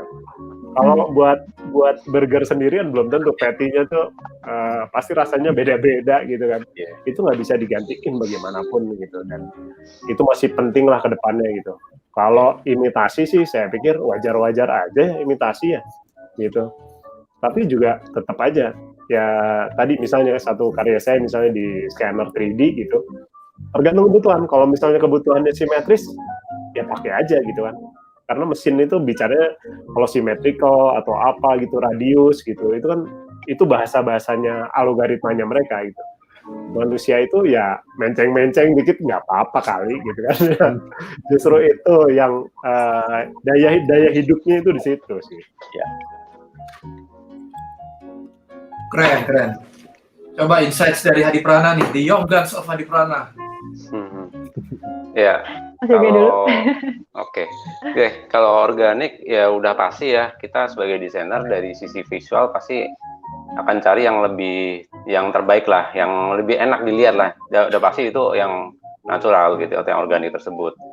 Tapi ya kita tentu terkait dengan sustainability ya, kita di challenge untuk gimana kita menyikapi material-material alam ini untuk bisa digunakan lagi kan. Jadi kita sebenarnya masih bisa pakai material organik, tapi itu mungkin olahan dari sisa atau sampah dari material organik yang sebelumnya gitu, kita pakai lagi gitu. Kita sebagai desainer di challenge itu untuk hal tersebut, dan itu moral kita tuh gimana terhadap alam ya, terutama ya kayak gitu. Nah, kalau material sintetik sendiri, kalau buat saya pribadi sih nggak apa-apa ya gitu, karena kebutuhan gitu. Kalau misalnya dalam suatu project tentu ada plus minusnya gitu. Kadang dari sisi klien yang mau bagus tapi tetap mau tahan lama gitu, ya udah opsinya ya pasti sintetik gitu kan, apalagi buat outdoor gitu, terkait dengan rotan sama bambu ini gitu, rotan terutama ya gitu, udah pasti ke arah fungsionalnya seperti apa. Kadang-kadang ada tipe klien yang seperti itu, karena masih urusannya lebih ke operasional gitu, maintenance, itu udah pastilah, itu udah pasti akan jadi perhatian mereka gitu. Makanya ada material sintetik ini gitu. Nah, tapi memang sih kalau material sustainable itu memang kecenderungannya akan lebih mahal ya biasanya ya. Lebih mahal karena dia melalui proses gitu, melalui proses yang panjang, kemudian dipakai lagi gitu. Tapi kita ngelihat ke depannya aja sih. Ke depannya memang kita pakai sustainable gitu, masih material sustainable material. Tapi kita ke depannya akan terhadap alam itu kita akan lebih, ya itu tadi, dari segi moral kita menghormati alam tersebut gitu. Contoh misalnya kalau dari lampu gitu kan ya, lampu LED gitu, kita beli mahal memang, tapi kita save energi di situ. Seperti itu sih Mas William. Gimana kalau dari Dina? Kayaknya udah terjawab semua. Sebenarnya setuju juga sih. Maksudnya dari semuanya kan, kalau dari saya kayaknya itu jadi saling melengkapi antara dua hal yang kontras tadi, kayak misalkan man-made dan fabrication, dan tadi organik dan sintetik. Kayaknya masing-masing punya keunggulan sendiri-sendiri. Kayak organik mungkin dari tekstur dan warnanya memang bagus, alami, dan kalau dari sintetik dari segi durabilitas lebih baik.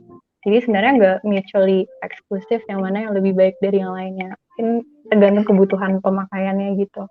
Kalau yang man-made dan fabrication, mungkin kalau misalnya man-made jadi value-nya juga tinggi karena ada craftsmanship dan local wisdom yang yang terkait di pembuatannya tadi, kayak misalnya menganyam tadi, kayak Mas Surya juga sempat menyebutkan di anyam secara manual, dan bambu juga sama dengan tangan sendiri. Terus fabrication mungkin untuk kebutuhan efisiensi, jadi jadi kayak tergantung kebutuhan aja sih, dan kaitannya dengan sustainability ya akhirnya gimana kayak misalkan durabilitas tadi, berarti sebenarnya jangka panjangnya dia masih bisa dipakai, nggak harus diganti terus menerus gitu.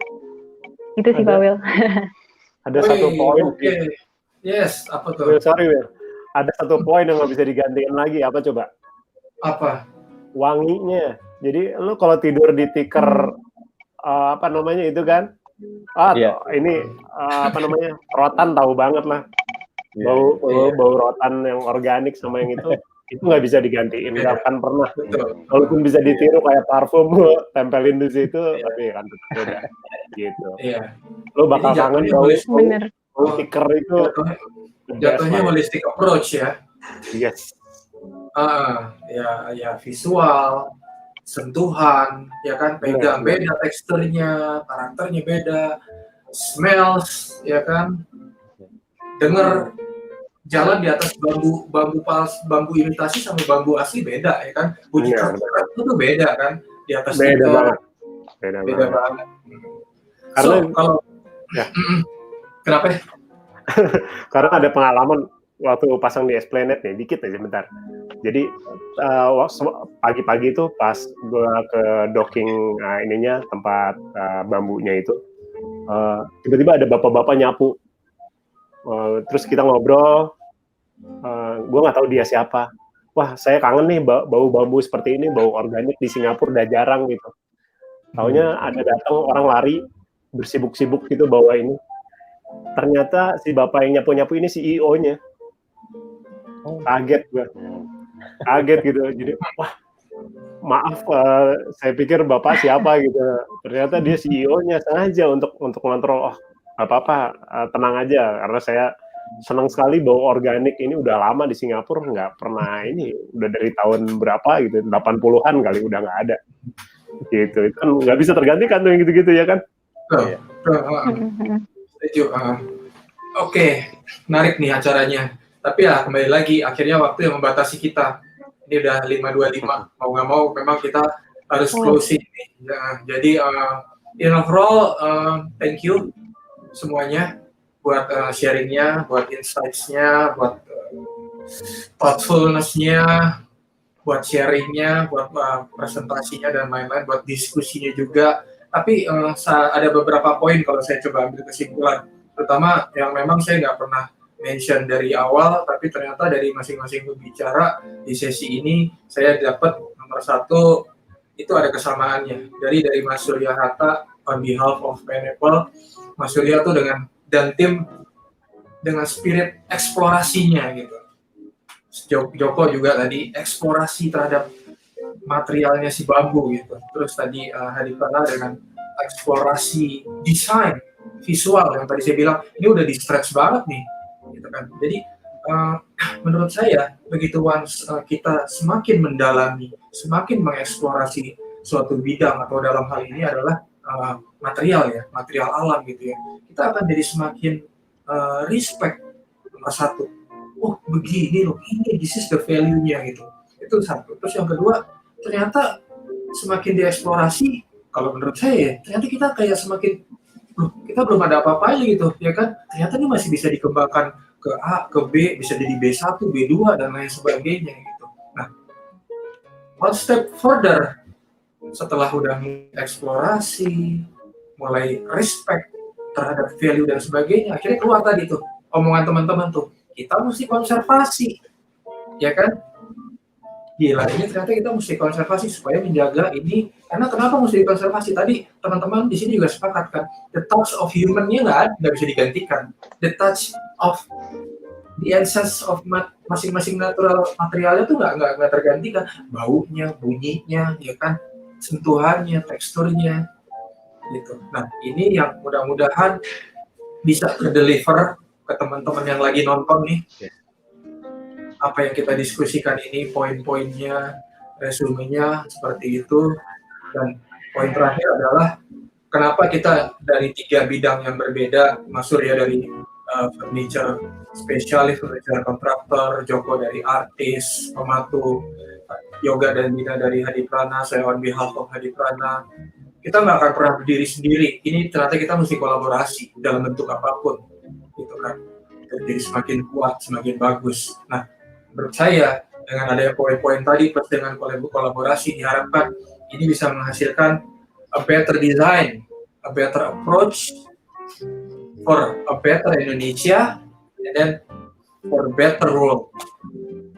Oke, sekian dari saya resumenya. Thank you semuanya untuk Thank you. Mas Surya dan Pineapple, Joko dengan sculpture dan karya-karyanya, Adi Prana yang diwakilkan oleh Dina dan Yoga, terus buat seluruh audiens yang masih setia nonton, dan juga untuk teman-teman yang di belakang layar, mana nih muncul dong? Ada Mbak Ternyata ya. Ika, ada tim Pineapple, saya lupa tuh namanya siapa aja Mas. Ada Teddy, ada Rizka, ada Rizka, sama orang yang memainkan operator kita nih, muncul dong, Mas Renhard. Iya nih Mas Hendra ini wajahnya dari pertama. Keluar dong. Iya. Thank you ya. Jadi kita semoga bisa ketemu lagi di acara Lil Chit Chat berikutnya atau di proyek ya. Itu buat teman-teman audiens yang lain, mudah-mudahan kita juga bisa join lagi di Lil Chit Chat berikutnya di bulan November. Mas Surya, saya tunggu panggilannya di podcast ya. siap Pak, siap. Oke, kita boleh foto Harus bersama hadir yuk. ya. Siap, kita foto bersama. Oke. Mana nih? Coba. Oke, saya ngitung ya. Oke, 1, 2. Oke. Lagi dong. Oh, lagi, boleh. 1, 2. Lagi. Oke. Oke, siap Nanti semuanya. Atur Thank you. nuhun. Mas Renhard, thank you. Tuh dari yang lain juga ada thank you. Sampai berjumpa. Thank you semua. Ya, Bye. thank you. Thank you. Bye-bye. Mantap. Sampai jumpa. Thank you.